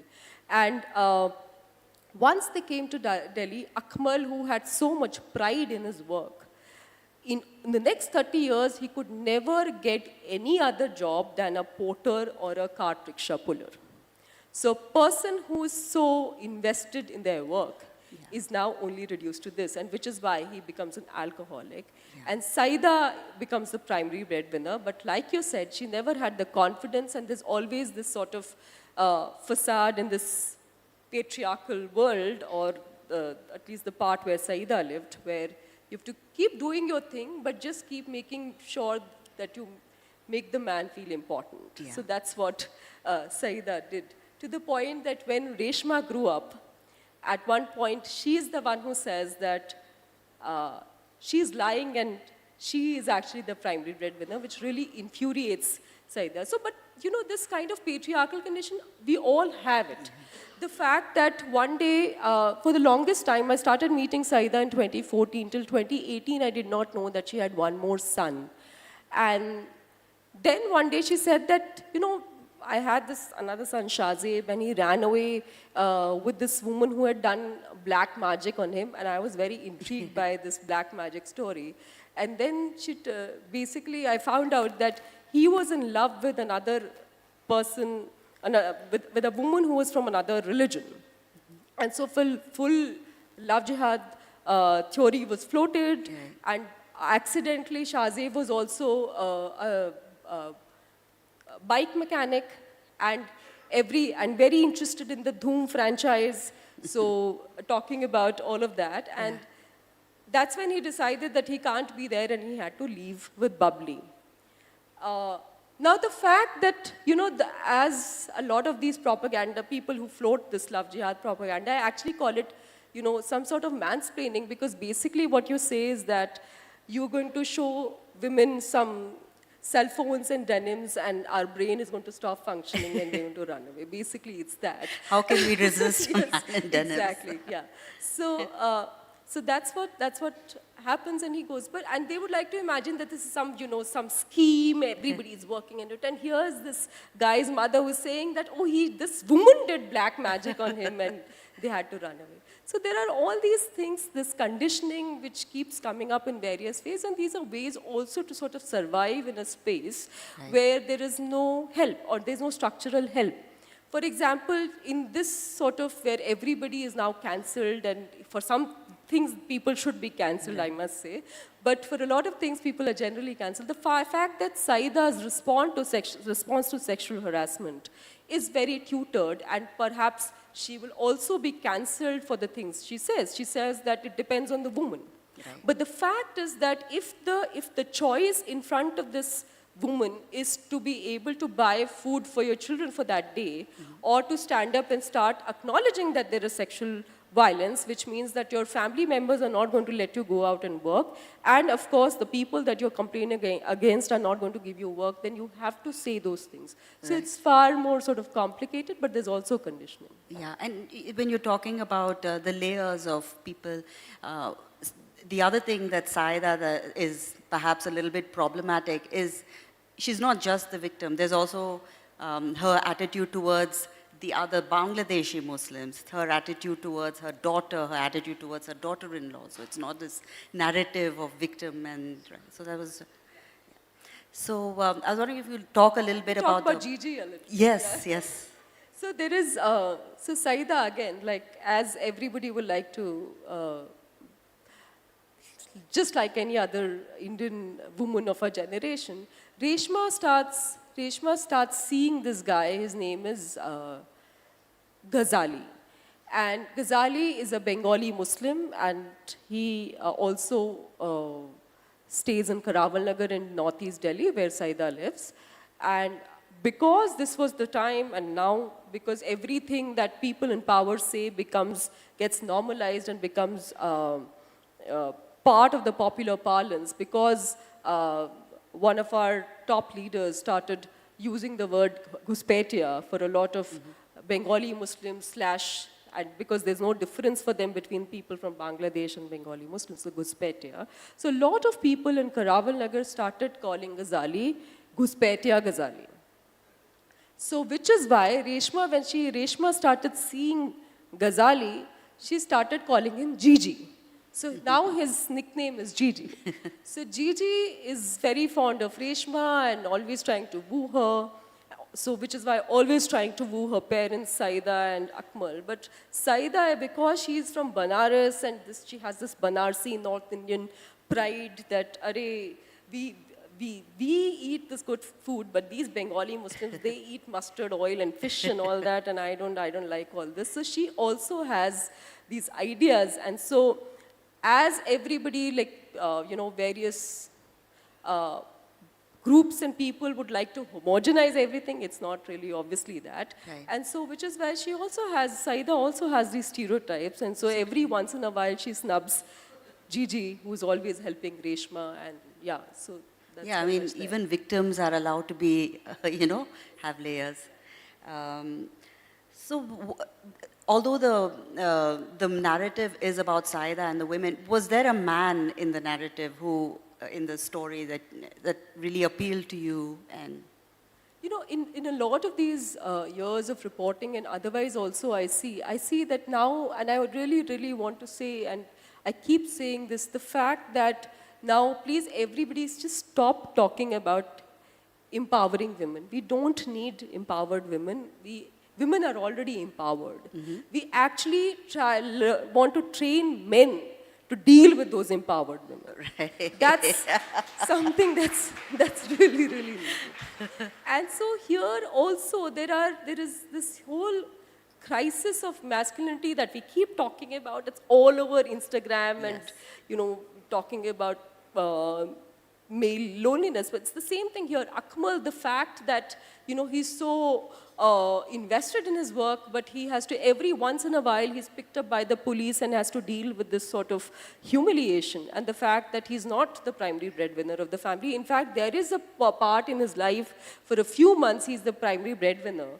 And he keeps coming back to Saida and says, when I come back home, you please dress up and wait for me. Yeah. So there are those demands that are made. Or the fact that Shahzeb, who in the time, Saida's son, in these times when there is so much sort of surveillance on love, on desire, on sexuality, on relationships, the fact that he is with a person, he is in love with a person which is not accepted, and till date, he had to leave in 2014, and till date, he has not been able to come back to visit his mother. Or the fact that there is Salman. Salman is Saida's younger son. I was already in touch with Saida and meeting her, and Salman, I'll not give any spoilers, but the fact that Salman also, every once in a while, he tried to be the school person, because the elder sibling is always the responsible one, and some of us who are younger siblings would understand that, that there is more appreciation, and this elder sibling is always more responsible. When he leaves is when Salman tries to step in. But Salman, even though he wants to be the school person, does not have the finesse to execute anything. So at one point, they told me that in 2002, Salman was called Dhakkan Salman, because Dhakkan is a Hindi word used for basically duffer. So Duffer Salman. And once in 2002, when he was in school, this was the time when a lot of these Gujarat CDs of people who died in the train, they circulated, and somebody came to Salman and said, "Arey, Dhakkan Salman, why did you set the train on fire?" No. And because Salman wants to be the school person, he said, "Yes, I did set the train on fire," without understanding the political connotations of such a statement, and does get beaten up. So the fact that every once in a while, or Salman is sort of reminded of his identity. And later on, in Karaval Nagar, he was picked up many times. This is a colonial word which is called history sheeter. So every once in a while, there was some theft, some murder, Salman would be picked up. To the point that they started saying that, so there's a saying again in Karaval Nagar, they say that Delhi has become a place where young Muslim boys come from UP and Bihar and they disappear.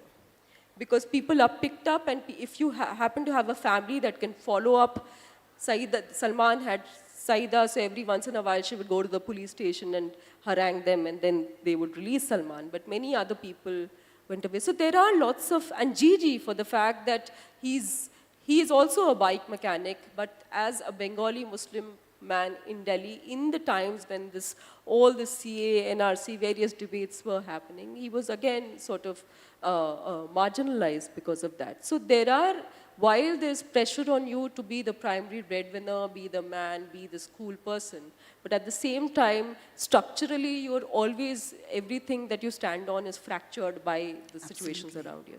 And they are also, they're also hindered by their own self-image, society's expectations they cannot show. So that's, in your book, you use objects as the focus, whether it's like doorknobs, and your chapters are organized in that way. Why did you make the choice as a writer? Because those are the things, like I can't imagine somebody doing 50 jobs in 30 years. Right. That's a lot of work that somebody has done. And I also feel that in these times when, a lot of everything is becoming part of gig economy, I often feel that people are doing various things, but we are still not actually in the public perception, because like I said, mainstream media and corporate media says report about urban rich people. Obviously, there's no conversation about labor or workers. People are doing several jobs, right? The fact that Saida is doing so many jobs, the fact that literally as we speak, there are people who are doing some work in the morning, then having a day job, and then doing app deliveries in the evening. How do you start compartmentalizing this work as unskilled, semi-skilled, skilled? And how do you start deciding wage? How do you start deciding how this new world functions, where there is an invisible employer, there's not enough money that you make? How do you start going around it? So which is why I thought it's important to look at these objects. And also the other bit that I understood was the fact that, as a journalist, the only training, I am not an academic person, my only training is as a journalist, so which is why I see something and I corroborate it and I write it.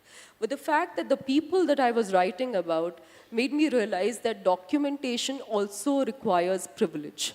So if you are somebody from the margins, because of your religion, because of your caste, because of the geographies that you come from, there is no documentation. The fact that I couldn't find official documents to understand how many times the Salman sort of picked up, because that's not going to be there. Or the fact that, when Saida was telling me this, like I said, till 2018, she did not tell me about Shah Zeb. And she told me this whole love jihad stuff. So I went back and I realized, I have to write this chapter. And then few months later, she said, but in 2000...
it's not possible to completely detach from the people that one is writing about. Yeah.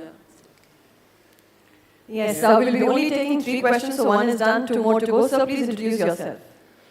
My name's Sri Kumar, but I write under the name K.S. Nair, which is a different matter.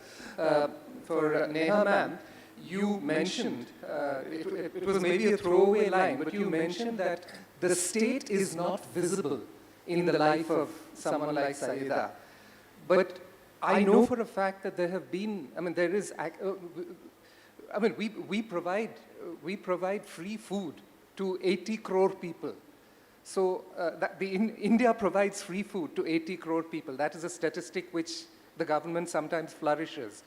Are you saying that we have a significant chunk, even living in the capital city, we have a significant chunk of our population that is completely off that radar, completely outside all these schemes of the government, maybe because of documentation? Is there a significant chunk like that? See, there is a difference between free food and food that will not let go people hungry. The quantity of free food that is being given, is that enough? So that's number one. And the fact is, the kind of bureaucracy involved in accessing. I'll tell you, Reshma started working in a mall and she got a job as a bathroom attendant, and she, in spite of finishing her graduation, that is the only job she got, and she had to stand for 12 hours and clean restrooms in a mall. And then she left because she had this leg pain, and she started working for a digital Seva Kendra. Now, a lot of these cyber cafes have now converted into digital Seva Kendras because our government has decided that everybody has digital access. So to even access food, you need to have some digital ways of accessing it. So one of the things that she used to struggle, and a lot of women, for example, struggle, is because they are the ones who go to the PDS shop. You need to basically give your fingerprints to access that ration, and a lot of people who do hard labor, their fingerprints sort of go away. So which means the only way to then get it is they are going to send you an OTP on a phone number that was registered when your Aadhaar card was made, and that prepaid number may not exist or may be with somebody or a male member of your family. Which means if you do not access that OTP, you're not going to get that minimum 5 kg ration that you're talking about, that free food that you're talking about. So basically, the state is only present in terms of making their lives difficult. And that is something that one needs to understand, whether it's in terms of protection. There is no protection. The only way the state exists is by suspecting you, right? In terms of food, in terms of education, in terms of getting documents, in terms of getting clean water, electricity, the state is not there for people who don't own houses or who don't have any permanent addresses. So the state is sort of maybe there on paper, but not really making their lives easy in any way. All right, one last question for this session. Please, yeah. There are 2 people who raised the hand, so let's just finish with those 2 questions. Please do introduce yourself, and then you can post your question.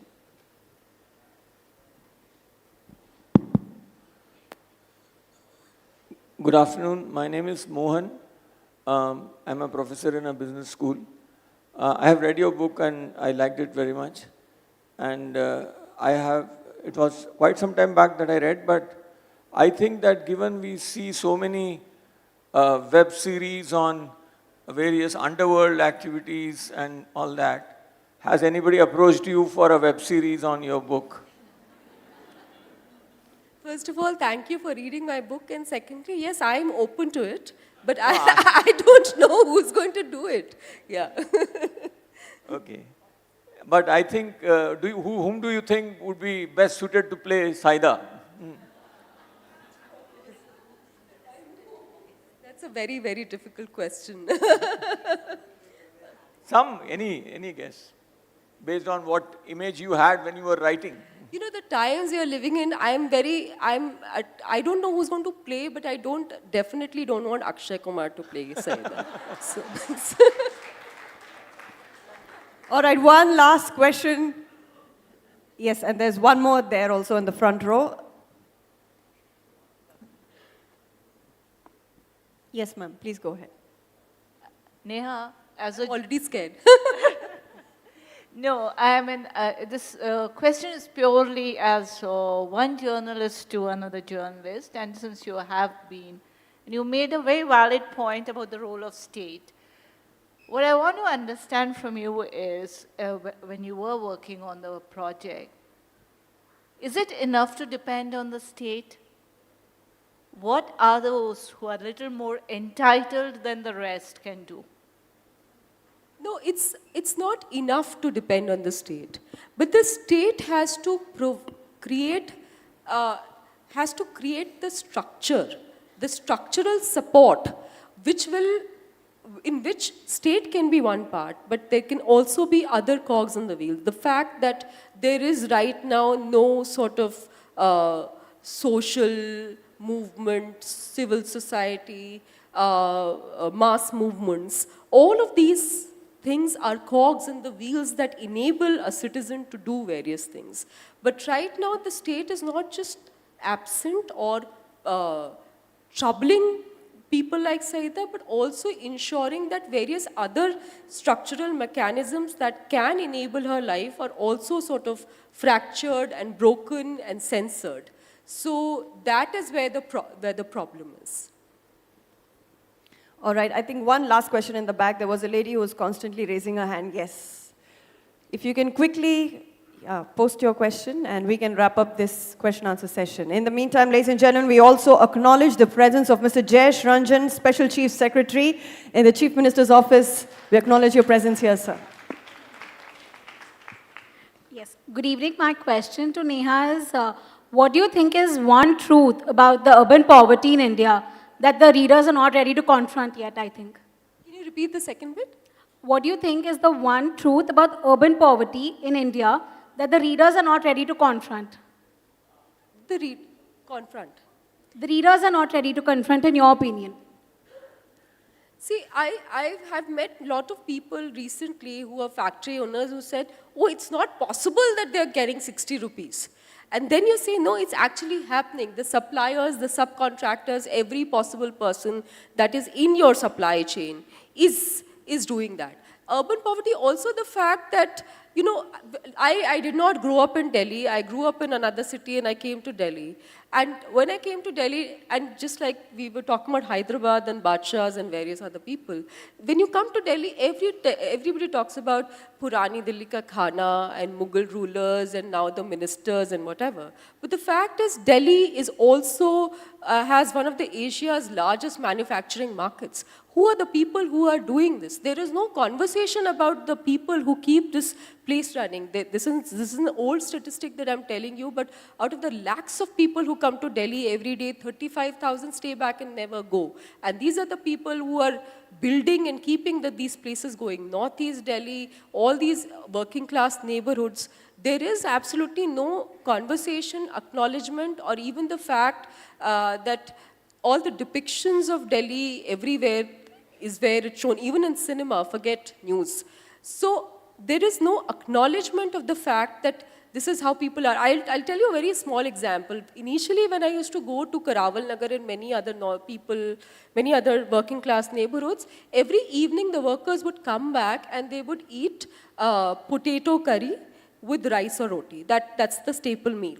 But in the last 9 years, I have seen that because edible oil and all these things are so expensive, they do a tadka of the potatoes in water. And when they give that curry to their children in a katori, they put 3-4 drops of oil over it.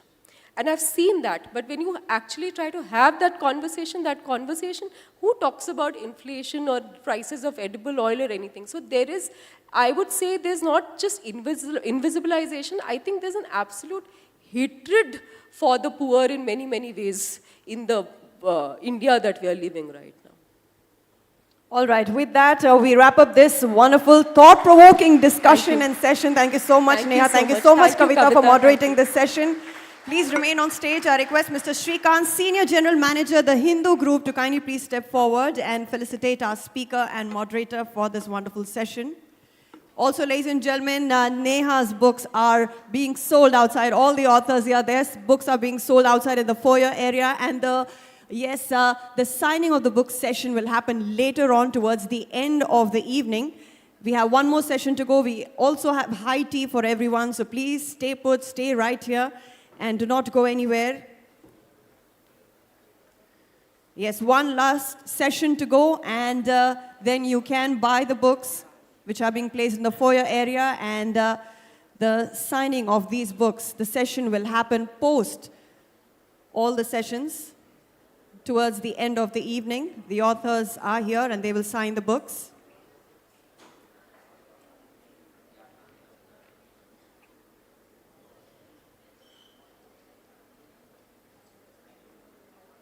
Thank you so much. Thank you, sir. Thank you. Thank you once again, Ms. Neha. Thank you, Ms. Kavita. Thank you so much. We now move towards our third and final session of the evening, titled Sailing with Many Loves, Journey with Polyamory in India, a candid and layered exploration of relationship structures and the evolving emotional landscape in contemporary India. Please join me in welcoming Arundhati Ghosh in conversation with Nishat Fatima.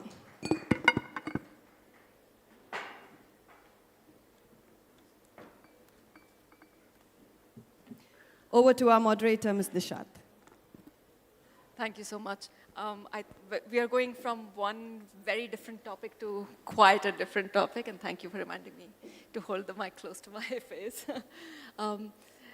I was joking with Arundhati just a little bit earlier that we are doing the late night session. So since it's polyamory, is it all going to be talk about sex? Is this all promiscuity? And so therefore,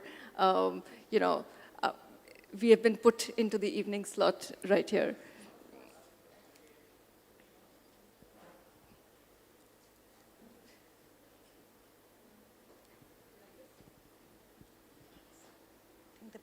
Yeah, I think the battery on this one's gone. Yeah. Thank you, Nishat. I'll then begin with the definition of polyamory. The beauty is that unlike monoamory, which serves as a template on how to think of the relationship, polyamory gives us the opportunity to define it the way we want. And within people who identify as polyamorous, there's been various definitions. I'll share the one that makes most sense to me. And I'm going to use this specifically because we began by talking about sex. So polyamory is the desire, ability, and practice of loving more than one person simultaneously with the consent of all, with or without sexual intimacy. Now, the moment I say that, the first question that comes to me is, so what's the difference between friends and polyamorous partners? To imagine that the only difference that we see between friends and our partners is whether we can or cannot have sex with them itself should tell us something about relationships of love. So polyamory has two words, poly that means many and amory that means love. And that's how we would define it. You'll be surprised how many people have relationships of love where sex has nothing to do with it. But having said that, there are also many relationships where sex is very much part of the intimacies that people define for each other, that people manifest for each other. Right. So, actually, when you talk about with or without sex, when you think of polyamory, one of my first thoughts was open relationship. One of my other thoughts was the fact that, Andhra, Telangana are supposed to be a place for, extramarital affairs. So what is, when we talk about relationships between people, between adults of a romantic kind, how do you leave sex out of it? Yeah, so Sex is only one of the many intimacies that two adults can have, right? You can have intimacies that are emotional, intellectual, spiritual, physical. Not all physical intimacies are sexual and sexual. And we all build relationships with friends, with parents, with siblings, with co-workers, looking at these various intimacies and how much we are going to share with them. So actually what we have are these rings of intimacies in our lives, and all that polyamorous people talk about is an addition of more than one partner that they seek. There is a broad world of ethical non-monogamy where people do not believe that relationships are just, romantic sexual relationships are just one in their life, and they don't stop at one. The same reason for which one might fall in love with one person, which is you see beauty, you see courage, you see compassion, you see just so many beautiful things for which you want to connect to that person. That's why we fall in love. The polyamorous person also falls in love exactly for those reasons, except they don't say, stop, my quota is done with one. Under non-ethical monogamy, there are open relationships where married or in-love couples want to experience or experiment with mainly sex, and when they are not necessarily looking for long-term relationship building. There are swingers who want to spend some amount of time with others and build what I would call relationships of the moment, which are temporary, but as intense perhaps. And there's polyamory where you're actually looking at building long-term relationships with somebody for whom you have romantic, sexual or not, but certainly romantic sort of affections of love. Right. You know, at this point, I'm sure, and this was a question that was asked to me as soon as I said I was moderating this session, which was that we have so much trouble with one person, you know, monogamous people or monoamorous people. Why would you go in to have more? So this question has been asked to me in very different ways कि हमें तो एक नहीं मिलता, इनको इतना सारा कहाँ से मिल जाता है? So one part of it is, so let me answer this first, that I think that एक तो इतना सारा है नहीं. Polyamory only means the possibility of more than one. And I think it's a defense sort of question which comes back saying, acha, itna sara. But I do believe that if you stop looking for the one, let's examine when we are looking for the one, what are we looking for? It's a long list of things that we want, we need, we desire. It is a guarantee against all our fears. It is built on the ruins of all our past relationships. It's what the world expects from us. It's what we expect from the world. It's a tall task. And imagine, you're not the only one with that list out there looking for the one. Everybody else is also looking at you with a similar list. Right. And none of us seem to satisfy any of those tick boxes somehow. And polyamorous people like me would like to just say this, that imagine you didn't do that. Imagine you didn't go out looking for the one, but you found excitement in things you saw in people. You saw them for who they were, imperfections and all, and looked at building relationships with those people, and with multiple of them, more than one if that happens to be, but you don't put a boundary around your ability to love, saying, this is where I will stop. And I think once you stop looking for the one, you will find many. Okay, we don't know about that, but seeing that, you know, single for a long time. But yes, what I wanted to ask you about this was that, you know, I've grown up in a culture of, as have you, movies where you find the one romantic partner, you know, the one true love of your life, etc. And you just said that you find love in many, But, we've assumed that this love is going to be the equal, exact same love that you will be dividing between all your partners. Like, you will love all your partners in almost like the same way. There will not be a diminishment of love. Is that, how does it actually work? How does being in a polyamorous relationship Okay, work? so let me ask another question slightly differently. Let me place this slightly differently. We all have multiple people we love in our lives. None of us sitting here can say that they actually love just one person. That's one. Secondly, none of those loves are alike. We are not asked to compare them. A mother of more than 2 kids is never asked, how are you going to share your love between 2 people? But somebody who has more than one partner obviously gets asked this question, and I wonder why. Because it is not very different. What you do is you care about them, you are there when they need your help. And it's very interesting that for a mother, the question never is, okay, but if both your kids have fever at the same time, where are you going to, who you are going to look after, etc. In fact, when a mother is made to choose one child over another, there is an epic film born called Sophie's Choice, right?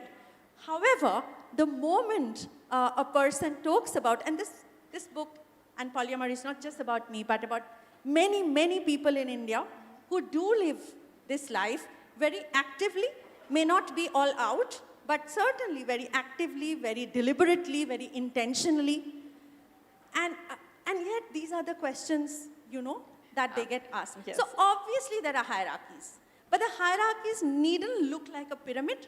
The hierarchies often look like, as I mentioned, flatter as rings of intimacies where we don't necessarily choose the romantic sexual one as the most priority all the time. But monoamorous people don't do that either. I have seen couples break up because one of them needed to take care of an aging parent and the other didn't agree. I have seen husbands and wives break up because they might have a child on a spectrum of autism and one of the parent wasn't willing to put in the efforts that are needed. We are constantly making choices between relationships. In any case, it's not just a question of being polyamorous. Right. And so there arises the question of jealousy, which, then gets, I suppose, because relationships, I don't know if polyamorous, you do say that polyamorous relationships are defined in the relationship itself, but for the most part in society they're undefined. Yeah. So how do you deal with jealousy in this undefined relationship? Yeah, I think there are 2 things I want to say about jealousy here. One is that unfortunately in our stories of love, jealousy is glorified. When I was growing up in West Bengal, there were a lot of cases of ex-boyfriends throwing acid on women's faces because they were upset for having been rejected or because the girl had moved on to another person. And somehow the tone in which people would talk about these violent crimes had a sense of, but wo jealous ho ke kar diya. Violent to hai, lekin there was this almost empathy for the person who's done it in the madness of jealousy. And I think somewhere one has to really critique this idea of jealousy, not only as a parameter, but also a measurement of love. I have been asked, because I was not jealous by a partner, that I don't love them enough. So jealousy almost becomes like, so that's one. But the second thing is that one has to look at where does jealousy come from. It comes from a sense of possession and ownership. It comes from a sense of feeling displaced, because all of us feel that this heart, Dilistan, if we might call it, has only one chair, and if I'm not sitting on it, then I'm outside. It is not imagined as a room with many chairs, mudas, daris, futons, and many people can share that space. It also comes from competition, because capitalism and our parents have taught us that if you're not winning something, then you're losing it. So it's a zero-sum game. If you don't have it, if somebody else has it, means you don't have it. So there are many reasons, and I think the only difference between jealousy in a polyamorous situation and a monoamorous one is that jealousy, A, is not a deal breaker. 2, you work with jealousy. You cope with it. You talk about it. And you get on with life with jealousy. You feel jealous, but how you deal with it is different. Right. I mean, now you sound like, obviously it must have taken you a lot. I'm blessing you with love. Thank you. But obviously it must have taken you a lot of work to get to where you are. Can you tell us a little bit about your story and how you came to write this book, in fact? Oh, I'm nowhere. I still deal with a lot of jealousy myself, and I'm a super proud and egoistical person, and that's why it affects me even more. But I must tell you about something that we use quite a bit in polyamorous relationship, which is this word compulsion. I had not heard about it before. I actively started practicing, consciously started being a polyamorous person. Compulsion is the opposite of jealousy. It's at the, imagine if it's a spectrum, it's at the other end. It's actually when you feel happy that your partner is actually enjoying, having a good time, finding happiness in another person. And it is possible. It's like sharing a poem that you've loved and you're sharing it with another person. Right. So it is something like that. Most polyamorous people aim towards that. We never reach it, but we hope the journey will take us there. I realized I was polyamorous very early in life. But of course I didn't have the language. Of course I didn't have the word. And I used to think I'm just dil fek. I just fall in love. I just see things in people. I fall in love with it, and I want to build relationships. But society also told me that that meant I was shallow, that meant I couldn't stick to one thing, while I stuck to multiple things, actually. And those are also the myths about polyamorous people. Till a friend gifted me a book called The Ethical Slut. It's a fantastic book written in the 70s in the US. And it sort of talks about people who want to live slightly differently than being cast in this one love, one life kind of thing.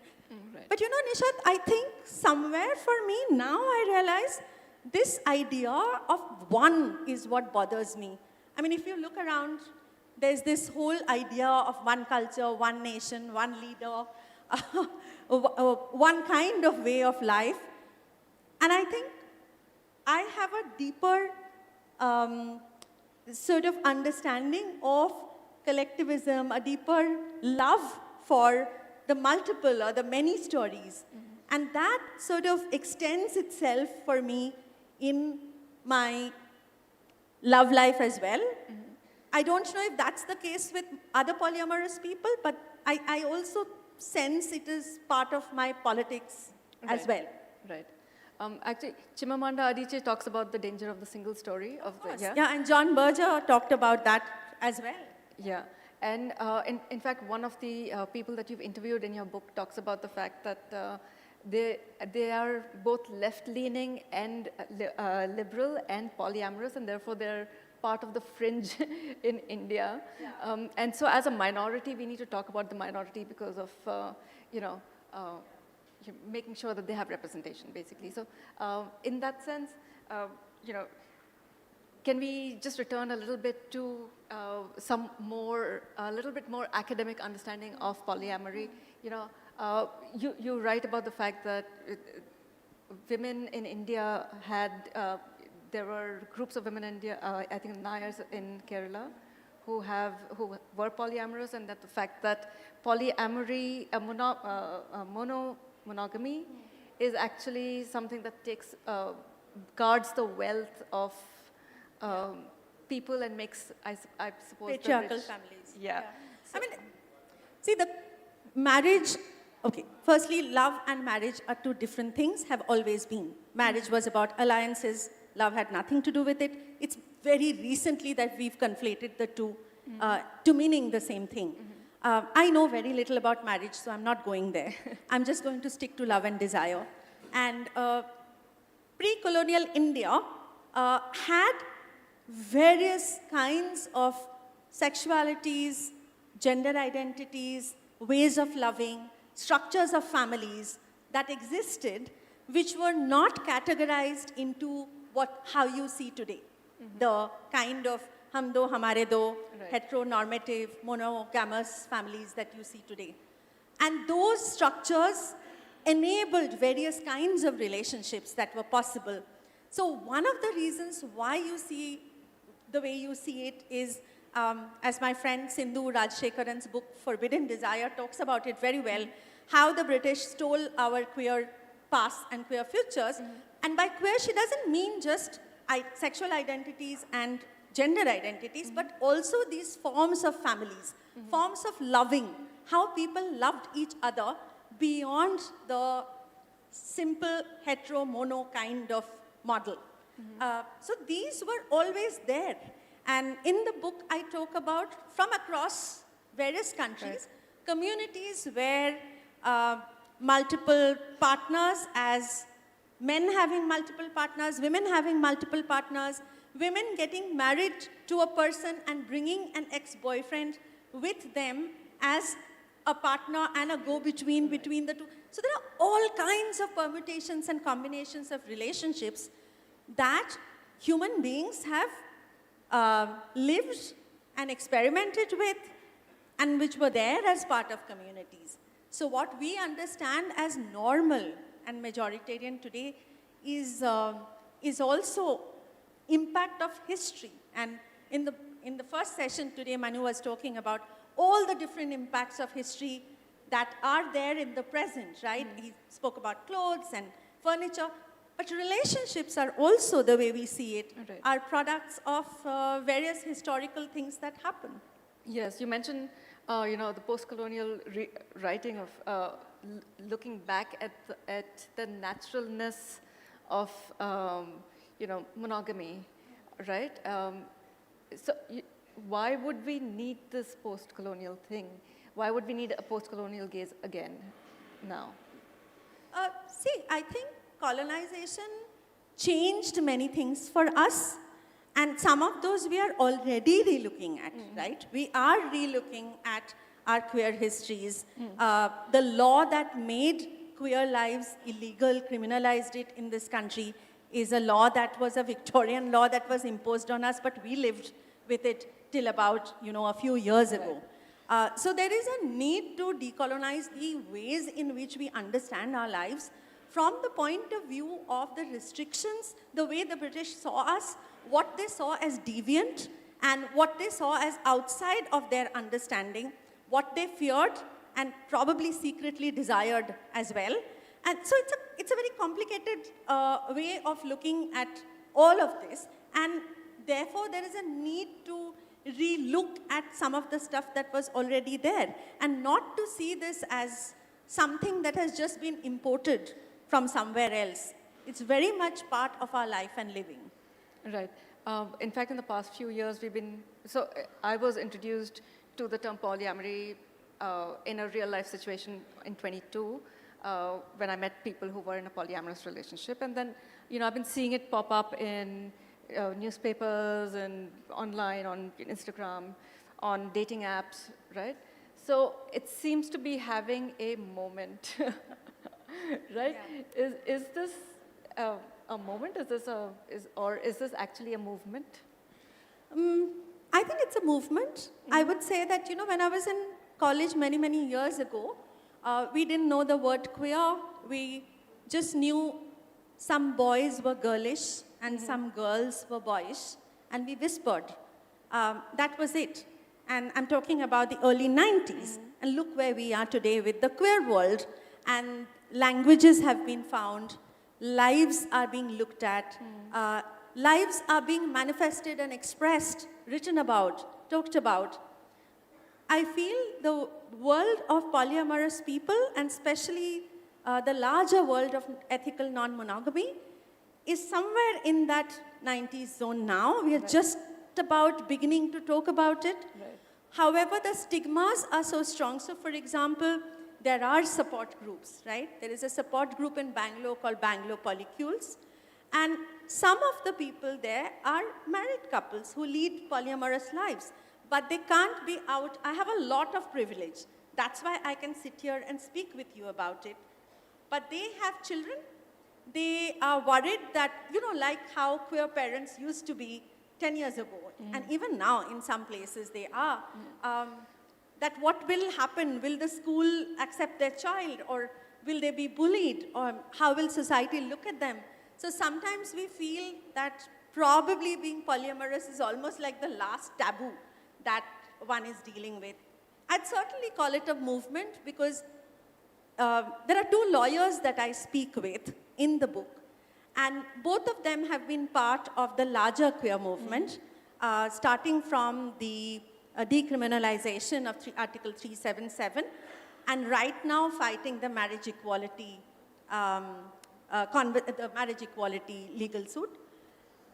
And both of them feel that our legal equipments are so deeply founded on two things, heteronormativity and monogamy, that it is not a question of changing one or two laws. There is a lot more that needs to be done, and for that, the polyamorous movement has to document lives, has to find ways of building evidence that this is how people are already living.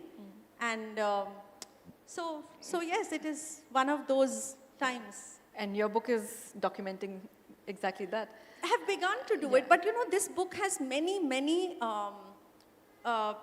weaknesses as well. For example, I just speak Bangla, Hindi, and English. I live in and understand only a very urban context. And therefore, the conversations that have gone into this book come from those places. I have not gone to the small towns. I have not gone to more rural areas to see how it manifests there. My own life and the people I have met are mostly heteronormative, and therefore the queer lives of trans people within the polyamorous world will be different. So there are many voices. So I hope many more people will research and write about it. This is just the first book in India. I was tired, as were all my other friends. I was tired reading only books from other countries, which does not take the realities of family, caste, community, faith that Indian family lives have. So we wanted a book that would be about the here and now. So with all its imperfections, that's what the book is. Right. Did you find it easy to speak to the people, to find the people who would be in the book? No, not at all, because there is a lot of fear of being stigmatized, of course, but there is another kind of difficulty which you will read in the interviews as well, that even the community within, we are just about learning the language. We are trying to understand how we feel. So there are many going and coming back. There are many, as you yourself said, that you don't quite know sometimes how to place these conversations.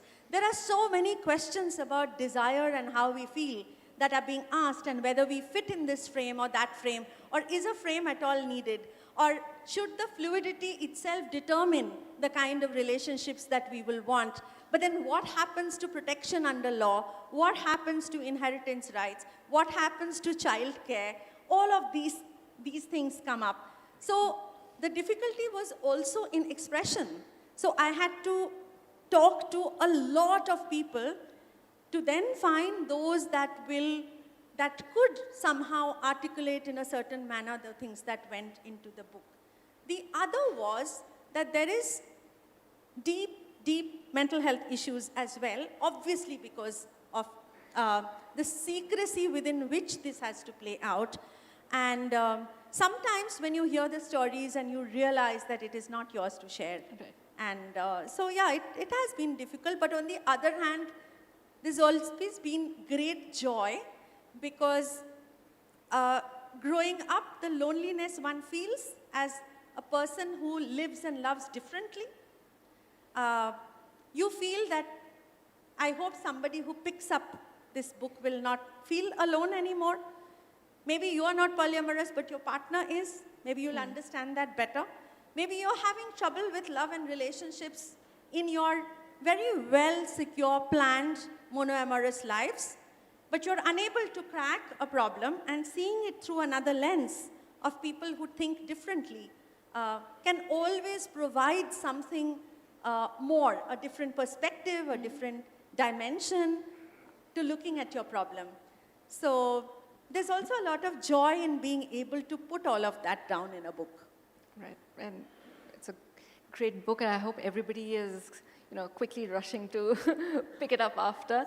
But you mentioned loneliness, and one of the myths of being polyamorous is the fact that you will not be lonely because you are, I don't know.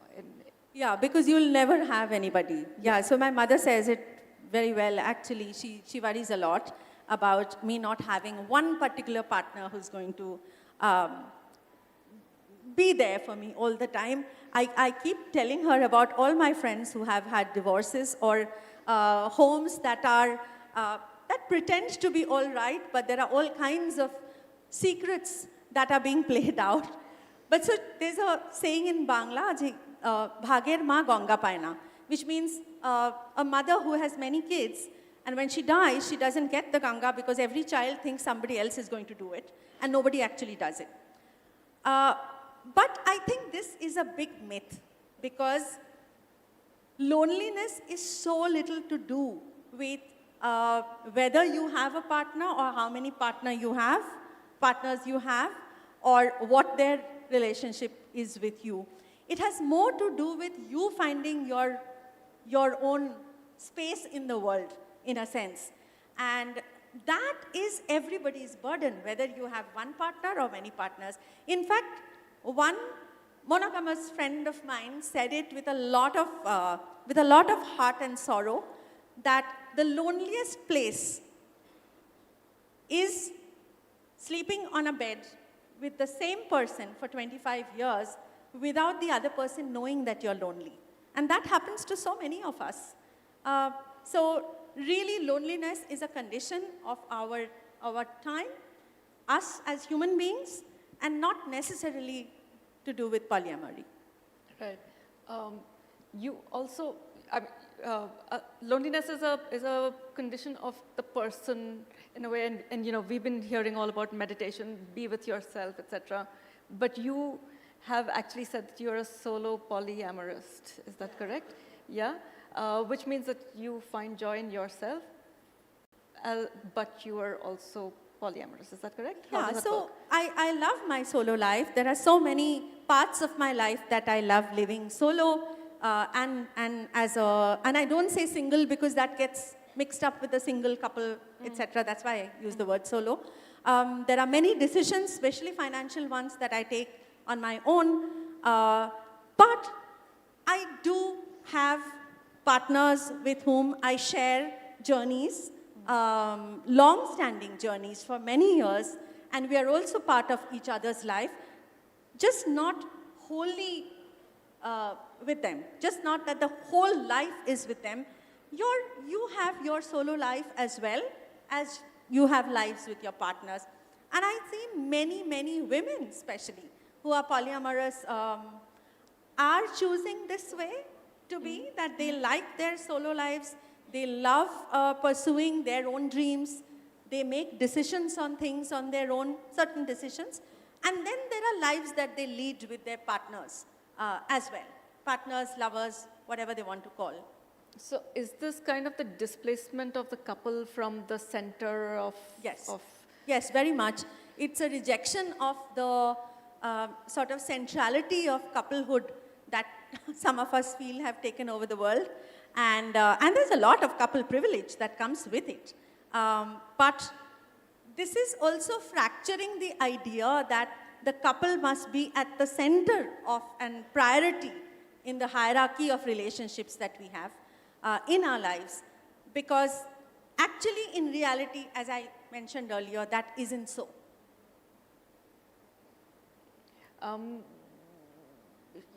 When you say the couple has to be the center and the priority, what are the ways that we've been told that this is the way it has to be? Is there some subliminal or non-subliminal stuff that we picked up from the world about it? Could you give me an example, maybe? See, I don't know. I mean, everything around our socialization of love, right?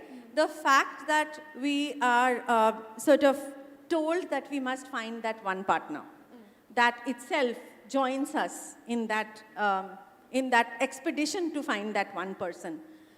Even when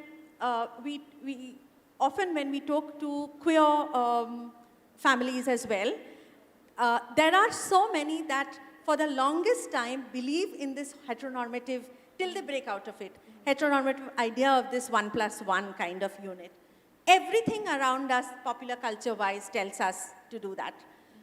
Also, patriarchy demands that, and as well as capitalism, actually, I think both of them demand that this kind of couplehood then create the nuclear family, which becomes the basis of the sort of capitalist economy within which it has to function.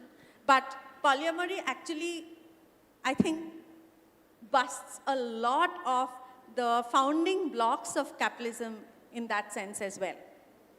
And so when you have a family in a polyamorous family, how does that function? It functions differently. Some people live in a broader polycule where they may or may not be living in the same space, but they take responsibilities for each other's lives, but it is very much defined by the people within that, sort of network or polycule, or the persons who are in love, how they want to define it. Sometimes there may be one relationship that is priority, and they consider them primary partners of each other. They may be nesting partners where they are also sharing domesticities with each other, and the other partners come and go in that space. There are children that grow up together in this kind of environment where there are multiple adults. I have not seen too many of them yet out in India, but certainly in Western communities, there is a comeback to this idea of what is called the chosen family. And this is a family that acts like a family should, which is looking after each other, making care possible, looking after financial burdens of each other. You have to imagine somewhat what used to be the earlier joint family, where there are different people taking turns to hold space for each other, both in love and in the practical ways of running life. So it's almost like a new clan, or not? I would say chosen family rather than clan, because we already understand the values that a family brings. It's just that it is not your natal or marital family. It's a family that you actively choose. Right. And surprisingly, one of the things that you said in the book was the fact that don't expect your friends to understand that you're polyamorous. Why is that? Because, are they, after all, not our chosen family also? Of course they are. Of course they are. But, I think there is a lot of fear and fear of abandonment, fear of loneliness, to step out of what are known frames of relationships. We would rather stay, as they say, the known devil. We would rather suffer the known than step out and see what is out there. This is how we as human beings are. We would rather have the known devils around us. And therefore what happens with, and the same stigmas or taboos, or the same misconceptions that are there about polyamorous people in the world are also things that friends think of. It's very hard for somebody to understand this in another person, and you sometimes think it's a phase and she'll get over it, or that there is something else. She's probably not finding that true love which has been promised to us. And once that true love happens, then all this will be forgotten. So there is always this waiting for the right thing to happen, the right person to come along. Unfortunately, some people understand over a period of time, but some friends don't. So it's easy to be misunderstood. Also, that's another thing, that also you sometimes become, so often in society as we walk around, you've seen how single women and single men are seen with suspicion in terms of, oh, are they going to, are they going to be interested in my partner? And then this one sees happen even in parties and when people are together. Once you're taken, that's the word that is used, you become a safe zone, mostly. Actually, there's no safety in that anyway, we all know it, but we pretend there is. Now, with a polyamorous person, what happens is you're always an unsafe zone when it comes to love and relationships. And that's why there is another question mark above you that is always, hanging. Right. That are you going to be, who's the next person you're going to be interested in? It's unfortunate, but that's how it is seen. Right. And actually, you mentioned that or a lot of polyamorous people are asexual. Oh, yeah. I think a lot of people are asexual. We just don't talk about it enough. Not just in the queer world, there are people who are not interested in sex, or they are not wild.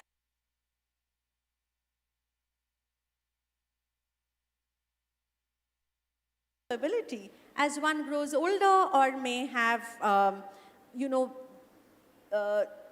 ailments that affect your body, you realize that sex is not just something that just happens. There are things that have to go right for it. And there are people who do not find sex exciting. They don't have the desire for sex. And they are asexual, and more, there is, earlier there used to be a lot of, oh, I'm abnormal, or there's something wrong with me, like there is with everything. Now, more and more people are talking about it. They're discussing it. And it's very much a fact of life. So you have to ask yourself, are you sexual or are you asexual? And you could just be that. Right. In fact, a recent study came out, I think Variety did a study that said that Gen Z would prefer to see entertainment about friendships rather than any romantic relationships. And they would much, Gen Z is also less polyamorous than millennials, actually. I spoke to a lot of young people in colleges and first-time jobbers. And I realized that every young generation, a certain part of the young call out their previous generation's denials and deceptions, whatever they may be. And I think they get really frustrated with the way their parents have lived their lives. And they call out the deceptions, they call out the things that their parents don't want to see, and they want to discover something else. And sometimes it can be circular and it can come back. So some people say Gen Z is more conservative than the millennials. I would just say that they have a different system of values, which they haven't seen certain things work out and they want to try something else. So it is true that they have dismantled the centrality of sex from relationships itself. And they give more importance to care, to compassion, to empathy, to solidarity. It is quite fantastic to see, actually, how much they talk about when it comes to relationships, these aspects of relationships, rather than sex and sort of couplehood. Right. I mean, of course, the way was paved for them by the millennials who went on dating apps and, completely destigmatized anything, any non-monogamous relationship was destigmatized by them, basically, or any monogamous, basically. So, in this, your mother, I think, says that, will you be able to, keep all the love for yourself, I think at some point, or will you be sharing it all with people? And in the same way, later on in the book, you have one of the people that you speak to who says that, I am polyamorous, but I don't have 4 boyfriends all the time. I have the ability to be polyamorous. I but keep I'm not. myself open to. Yes, I yeah, keep it. yeah. Yeah. You know, we all know anybody, like Suresh began this conversation today in his, talking about how a man looked at this book and said, "Humse to ek nahi hota." We all know how difficult it is to maintain any relationship, not just relationships that are romantic, but any relationships. Relationships are tough job. Love is hard. Love is a struggle, no matter how, how many. It takes effort, it takes time, etc. So even in polyamory, you are not going to, there's a term, one is polysaturated as well. And this is the amount that you can give of yourself. I think that the difference is just this, and I may be repeating myself many times this evening, but the gist is just this, that you give yourself permission and the consent of others to not stop at loving just one person. You build relationships with more than one person. And that's the crux of, and therefore you are responsible, you care, you commit, you are loyal. All of those words then find new meanings, because unfortunately, loyalty, fidelity, etc. have all come to mean what you will not do with other people, more than what you will actually do with the person that you're in love with. You are loyal if you will not sleep with anyone else. You are loyal if you will not, do something for anyone else. In polyamory, you just define it as what you will do for that partner at that time, and how you will be available to them for care. So, I mean, polyamory seems to be a lot about communication, and in fact, the book also speaks a lot about communication. Is that actually true? Do polyamorous couples actually communicate more than non-polyamorous couples? You have to communicate. I think that's one of the key things that you have to do. Honest communication, very negotiable boundaries, because you also have to talk about boundaries on what that particular relationship will allow and not allow. And another thing is it is based on very deliberate, active consent. So consent just doesn't happen once and that's it. It is a deliberate one, because as new relationship, if you're dating, there are new relationships that come in.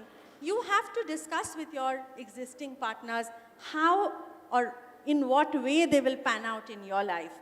Also, honesty often does not mean that you're going to just pour out everything. You need consent for that as well, that how much of our lives do we decide to share? And are we just interested in highlights? Are we going to go in the details of it? Because the moment your life is connected to multiple people, the confidences of multiple people start mattering to you. The consent of multiple people start mattering to you. It's not just about one-on-one. And I assume there's more space for mistakes at this point.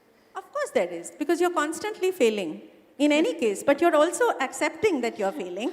And again, like jealousy is no deal breaker, failure isn't either. Right. Wonderful. Throughout the book, you've kind of, there's been a share or a couplet or some piece of poetry that has expressed your feelings at any point. Is there something that you'd like to wrap up this evening with? Yeah, it's the couplet that actually made me feel for the first time that this was valid, what I felt seen by a poet and none other than Ghalib Saab, who wrote, "Hazaro ख्वाहिशें ऐसी कि हर ख्वाहिश पे दम निकले, बहुत निकले मेरे अरमान पर फिर भी कम निकले." Thank you so much, Arundhati. We are now open for questions. Yes. And I think we have a question right there. Yes, we are open to question answer session now, so please do raise your hand and we'll come to you with the microphone. Ma'am here has raised her hand first, so ma'am, please do introduce yourself and pose your question. Yeah, I'm Sunita Reddy. Hi. Yeah, fascinating conversation, I must say. And yeah, for a long time, like most people, I've also had this doubt whether, human beings were meant to be monogamous, and also felt that, marriage is highly overrated. That said, I also feel that the one thing, which makes sense in this very insane world of ours is this unit called family. Of course, you've explained that, saying that, not talking about a family which is like a commune-style living is what I understood from polyamorous relationships. But theoretically speaking, maybe that's okay. But I don't know, the whole society as we see it is based on this structure, this framework of a family. And if we don't have that, I don't know, I think it'll just be a breakdown of everything. We don't have a social framework, a legal framework for the things that you are talking about. So theoretically, it may be fine, but I don't know whether it will, be practically possible at any possible time. So do you have a question, ma'am? Is it possible, I'm saying, what you're talking? Is it practically possible? Many of us are living it.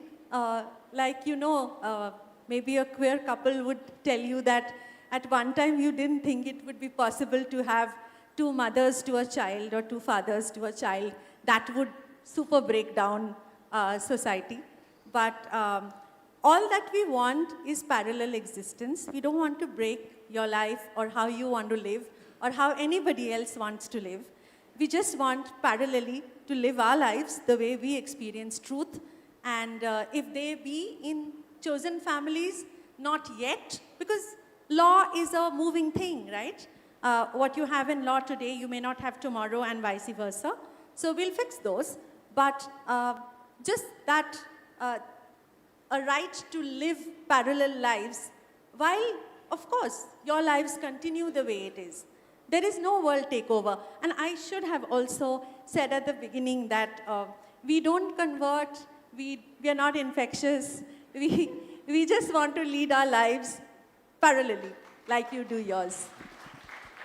All right, we have a question here and also one in the back. Somebody raised your hand. Yes, we'll hand over the mic to you as well. Hi, I'm Ekta, and very interesting discussion. So when you spoke to the people who are living this, so when you spoke to the people, not the couples, who are in this polyamorous relationship, and they had children, so did you ever encounter that people, the adults are fine, but children are confused what's happening because they don't see it outside when they speak to their friends or schools or colleges.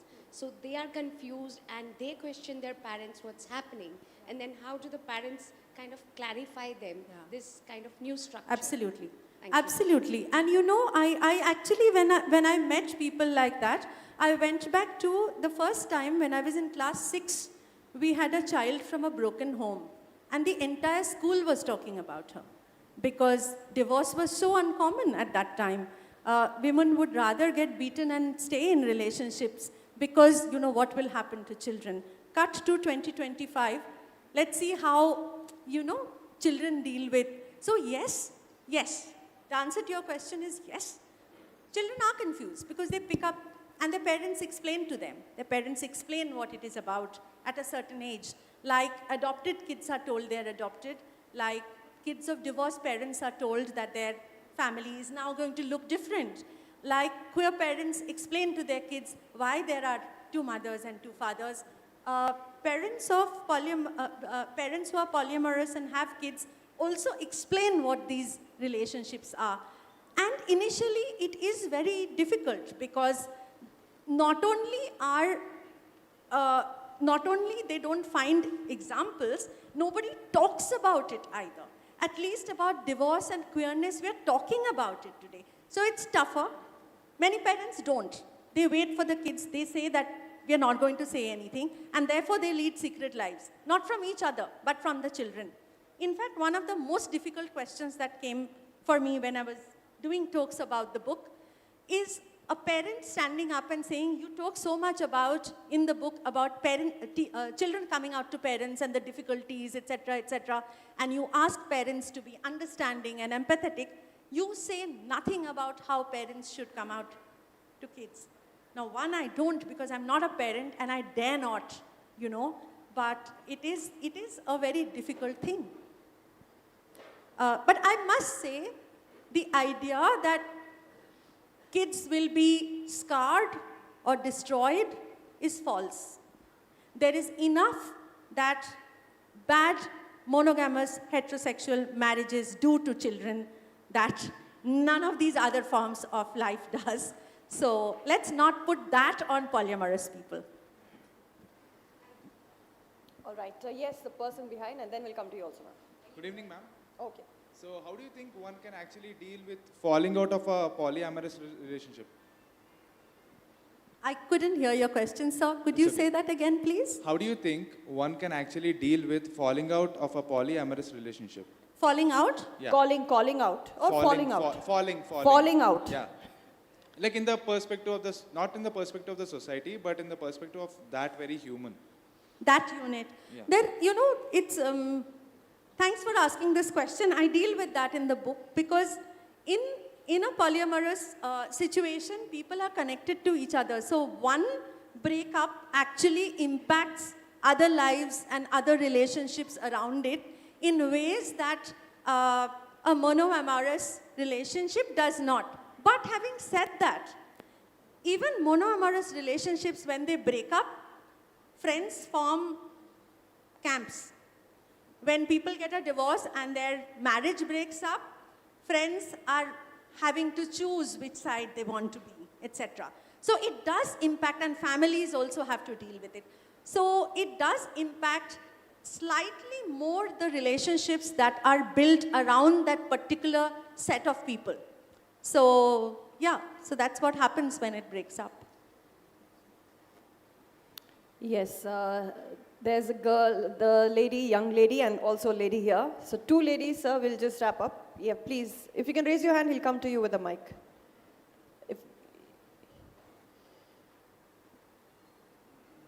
Are you from the millennials, the Gen Zs? All right, 20 years old. I can't hear you. Hello? Yeah. Yeah. So I'm just 20 years old. I'm into this topic and I've been polyamorous for like a year and a half now. So I had a question, like a personal dating advice that I need kinda. Can a monoamorous person be in a relationship and be in love with a polyamorous person? Because I think it's just more than honest and open communication. You need a whole different mindset, and you need to, because the monoamorous person is not having, like, they aren't coming to a compromise. They are actually sacrificing because they have to be open to the polyamorous person exploring other partners because, like, out of care and concern and love. So any advice on that? Well, you've asked the wrong person, because I'm going to say it's impossible for those relationships to last. But having said that, I do have friends who live those lives and they can do it. They say it's perfectly doable. I feel that over a period of time, what you need, what you expect out of relationship is going to fall out of place. And I don't think it's only the monoamorous person who makes sacrifices. The polyamorous person lives in shame and guilt because they're constantly reminded that, you know, somebody's sacrificing for them. It's quite a heavy burden to live with. Ask anybody who's done that. So I think it's a non-tenable relationship, but that's me speaking. There are enough relationships like that in the world as well, because today while dating, especially if you're using apps, etc., you know what you're getting into, at least if they are honest, if they're honest parameters put out there. So there are monoamorous people who do fall in love with polyamorous people and then try to live that life, and some of them make it happen. But I would think there's a whole part of the book that deals with why I feel it is difficult and why it doesn't happen, and cannot happen for a very long time. So, yeah, tough one. All right, ma'am, one question here, I will come to you. There's so many ladies in the audience that have questions. And yes, one gentleman there also, sir. Do we have time? That's been how it's been always, always. Always. But my dear friends, hers will be the last question. Yes, ma'am there and sir there, you can ask your questions offline because we'll have to hurry up. We also have the book signing session to be done. So yes, ma'am, can we give her the mic? This will be the last question. And Arundhati will be here to, answer your question one-to-one when you go to her for the book signings, session. Yes, ma'am. Just 1 minute, ma'am. We'll just put the mic on for you. Yeah, okay. Just hold it closed. Thank you.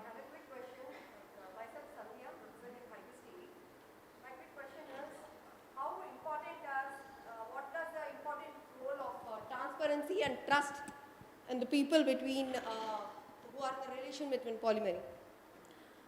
Yeah, I would say transparency, trust is a key ingredient in any relationship. I don't think there is any relationship in the world that can happen without trust, any intimate relationship at least. Again, transparency specifically in polyamorous relationship is consent-led. So if you and I are having a relationship of love, you and I decide how much transparent we want to be with each other. Do I want to know about every date that you're going out for? Or do you only tell me when something seems serious and you want to pursue it? We decide that. You and I decide that. But once we've decided, unless we change it, we have to live up to that. To that extent, transparency is important. I hope that answered your question, ma'am. Thank you. Ladies and gentlemen, that was indeed an engaging and a deeply reflective conversation. Thank you so much, Arundhati and Nishad. Thank you for moderating, Nishad, the session. I'd like to invite on stage Rachna Singh, Davidar Festival Director, The Hindu Lit for Life, to kindly please step forward and present the memento to our speaker and moderator here on stage.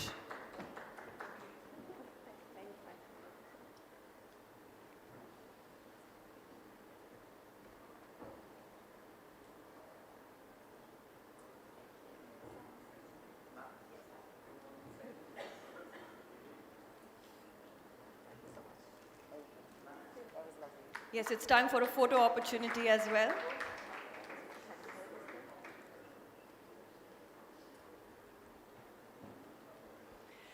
Ladies and gentlemen, as we come to the close of this special evening, we thank all our speakers, moderators, and partners. We also thank each one of you for being with us, for your warm participation.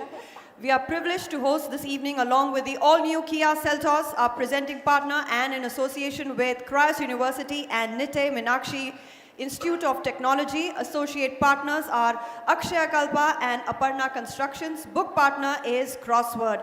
We request the audience to please stay back for the book signing session. We also have high tea for all of you.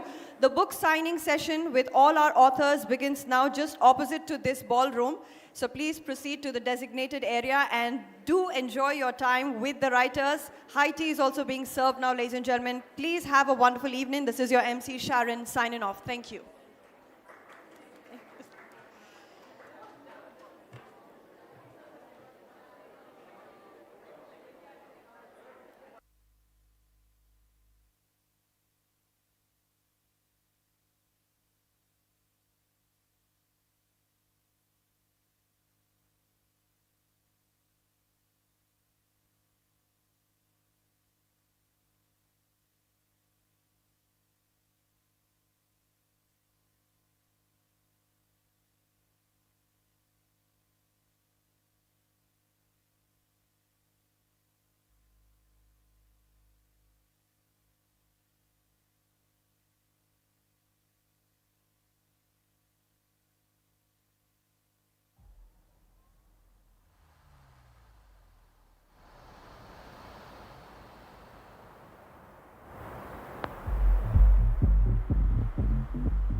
Now I'm catching on my wheels in the fields, got you dancing. Now we going back and forth, steady with the pants in. Trying to keep up, and I'm fast like a cheetah. I could be cold, but I'm hot like a reason. I've been hitting it bitterly, but the thoughts that it's giving me, I'm about to hit the streets. I'm metal with all the frenemies, the energy pumping through my veins as we jump over fences or defense.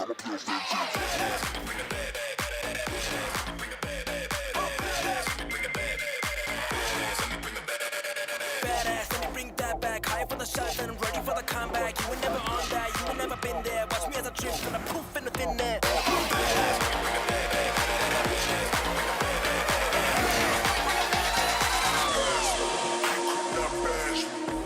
This is massive. I struck your cash.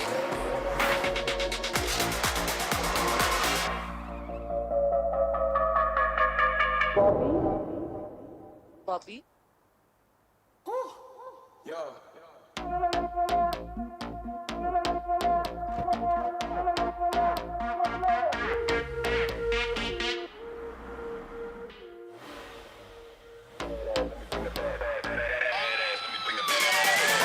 Everything's new except the attitude. The all-new Seltos. Badass forever.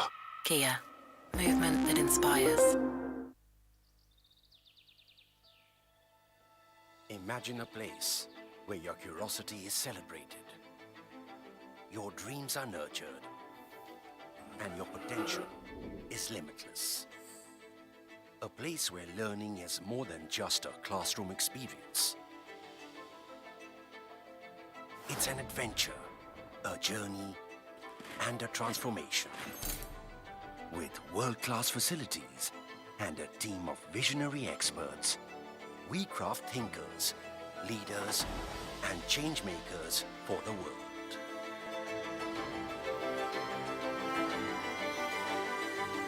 Here, every question sparks curiosity. Every challenge ignites passion. And every project takes you one step closer to greatness. At Christ, shape a world that reflects your vision. Walk into the portals of Christ University to rediscover yourselves, to shape the future, and sow the seeds of growth for tomorrow.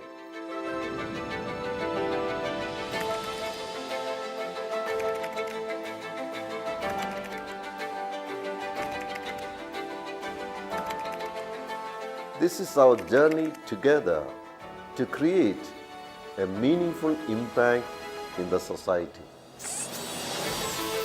This is where your journey begins, but never ends. Build connections that go beyond classrooms. Share stories that inspire and memories that last. Learn lessons that shape you for a lifetime.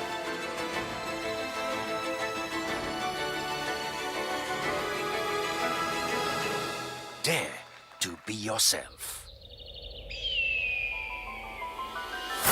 Christ is more than academics. Here, we celebrate life.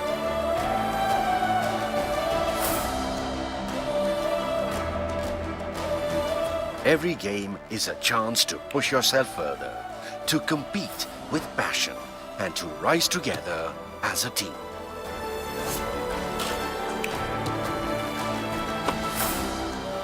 It's the vibrant campus life that helps you grow, connect, and prepare for the future. So march on. Let your ideas take wings. This is your future, your opportunity, your chance to build a future for all of us. Welcome to Christ University, where your journey starts but never ceases.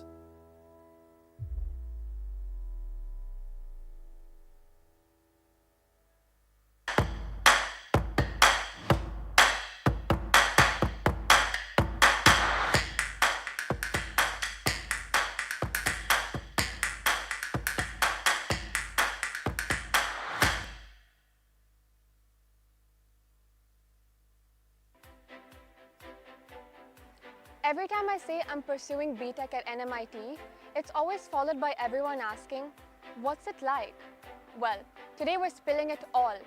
So here's a peek into the labs, the hackathons, the madness before submissions, and everything in between. Check out our labs. These aren't your usual boring classrooms. You get to actually build stuff. Look at this robot. We made it ourselves. Hackathons here are wild. 48 hours, constant juggling of ideas, and endless panic. But also insane learning. real problems, real pressure, and real teamwork. Our projects here can lead to patents and not just grades. And if it has startup potential, we have our innovation and entrepreneurship development centers helping us take our idea ahead. Students here have pitched their ideas at the AICTE Idea Lab, got real feedback and funding. Placements. 400 plus recruiters visit our campus every year, and the highest packages are over 58 LPA. So, what are you waiting for? Take the shot, join an MIT.